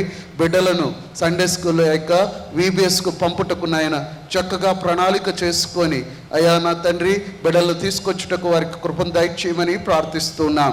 అయా మొదటి దినం నుండి చివరి వరకు నీ నామ మహిమార్థమై VBS జరుపుకుంటారని నడిపించు బిడ్డలకు నీ సన్నిధి ఎల్లప్పుడు తోడుగా ఉంటుందని ఈ కొద్ది విన్నపం యేసుక్రీస్తు పేరిట వేడుకుంటున్నాం తండ్రి. ఆమేన్. థ్యాంక్ యూ అమ్మా. God bless you. All the best. 40 రోజులు దేవునికి మహిమకరంగా జరిగిన విధానాన్ని బట్టి దేవాది దేవునికి కృతజ్ఞతాస్తుతులు చెల్లిస్తుంటున్నాను. మరియు ఈ కార్యక్రమాలన్నింటినీ క్రమం తప్పకుండా హాజరై ఆత్మీయ మేలులు పొందిన ప్రతి ఒక్క సంఘ విశ్వాసకి ప్రభువైన యేసుక్రీస్తు నామములో ధన్యవాదాలు తెలియజేసుకుంటున్నాను. ఈరోజు శ్రేష్టమైన దైవ సందేశం అందించిన మన సంఘాపరి గారైన రెవరెండ్ గంటా కరుణాసాగర్ గారికి మరియు ఎంతో చక్కగా ఈ కార్యక్రమాన్ని నడిపించిన మన సంఘ అధ్యక్షుడైన డాక్టర్ ఆకిపోగు భాస్కర్ గారికి మరియు మన సంఘ కోయర్ వారు క్రమం తప్పకుండా 40 రోజులు దేవునికి క్రమం తప్పకుండా వచ్చి దేవునికి మహిమకరంగా పాటలు పాడి వినిపించిన విధానాన్ని బట్టి వారికి మరియు మన సంఘ సెక్షన్ వారికి యూత్ వారికి ప్రత్యేకమైన ధన్యవాదాలు తెలియజేసుకుంటున్నాను. ఈరోజు బటర్ మిల్క్ మన సంఘం తరపున స్పాన్సర్ చేయబడుతుంది. రేపటి దినము కార్యక్రమాలు దయచేసి గమనించండి. ఉదయము 5 గంటలకే 20/4/2025 ఆదివారము ఉదయం 5 గంటల నుంచి సూర్యోదయ ఆరాధన ఉంటుంది. ఆహ్వానించువారు శ్రీమతి NJ గ్రాసియా ఎవాంజలిన్ గారు, శ్రీల జాయింట్ సెక్రటరీ గారు, అధ్యక్షులుగా ఉండి నడిపించడానికి గాను ఏర్పాటు చేయబడిన వారు శ్రీమతి విక్టోరియా డేవిడ్ గారు, శ్రీల సమాజం ప్రెసిడెంట్. వాక్యోపదేశాలుగా ఏర్పాటు చేయబడిన వారు శ్రీమతి జి హెప్సిబా సునీల కరుణాసాగర్ గారు, పాస్టమ్మ గారు. అనంతరం బాప్తిజమ్స్ ఉంటాయి. దాదాపుగా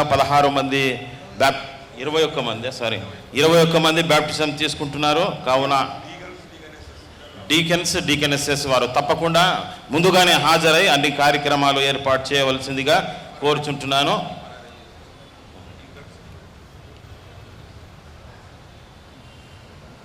ఉదయకాలము ఆదివారము ఆరాధన పునరుత్థాన పండుగ ఉదయం 10 గంటలకు అధ్యక్షులుగా ఉండి నడిపించడానికి గాను ఏర్పాటు చేయబడిన వారు రెవరెండ్ డాక్టర్ గంటా కరుణాసాగర్ గారు మరియు దైవ సందేశం నిమిత్తము ఏర్పాటు చేయబడిన వారు రెవరెండ్ డాక్టర్ IP ఆశీర్వాదం గారు, ప్రిన్సిపల్ MBC బైబిల్ కళాశాల శంషాబాద్.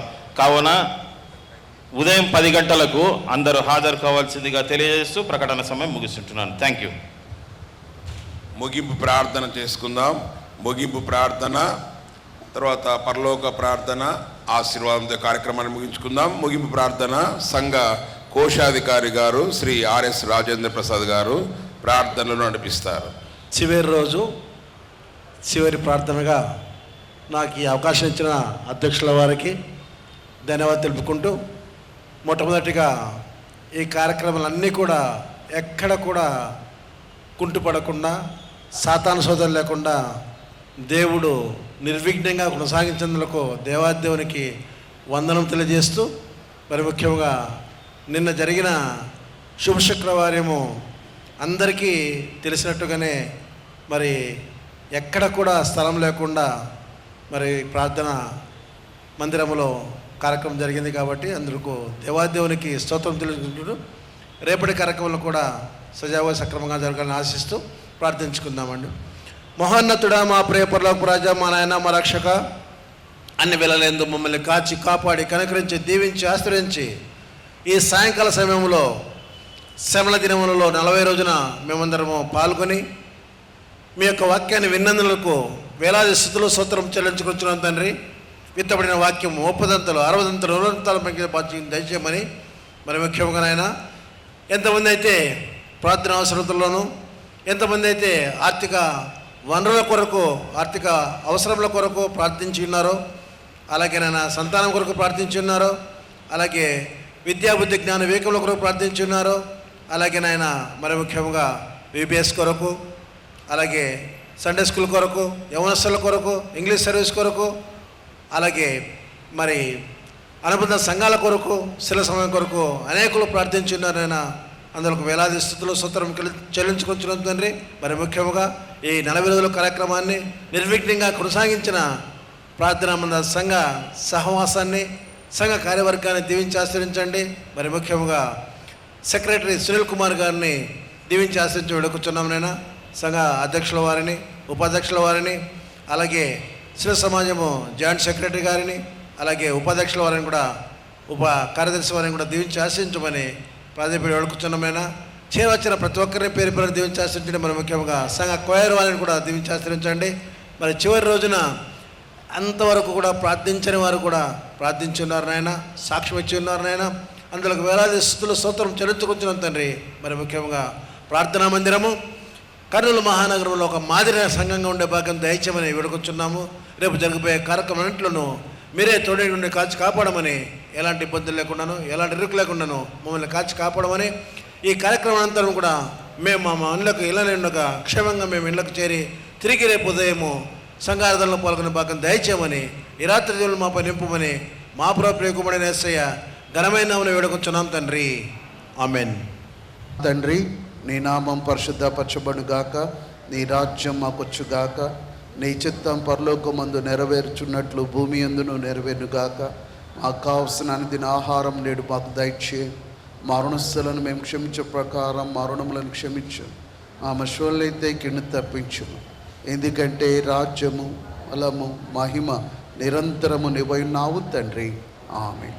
ఆ పరమ తండ్రి యొక్క ప్రేమ, కుమారుని యొక్క కృప, పరిశుద్ధాత్మ యొక్క తోడు, సహవాసము, ఆయన సన్నిధి, ఆయన కాపుదల ఈ 40 దినములు భక్తితోనూ భయముతోనూ ప్రభువునందు విశ్వాసముతో ప్రార్థనలో పాల్గొన్న బిడ్డలకు, వారి కుటుంబాలకు, నమ్మకమైన దేవుడి యందు విశ్వాసము కలిగిన ప్రతి హృదయమునకు సదాకాలము తోడై నడిపించునుగాక. ఆమేన్.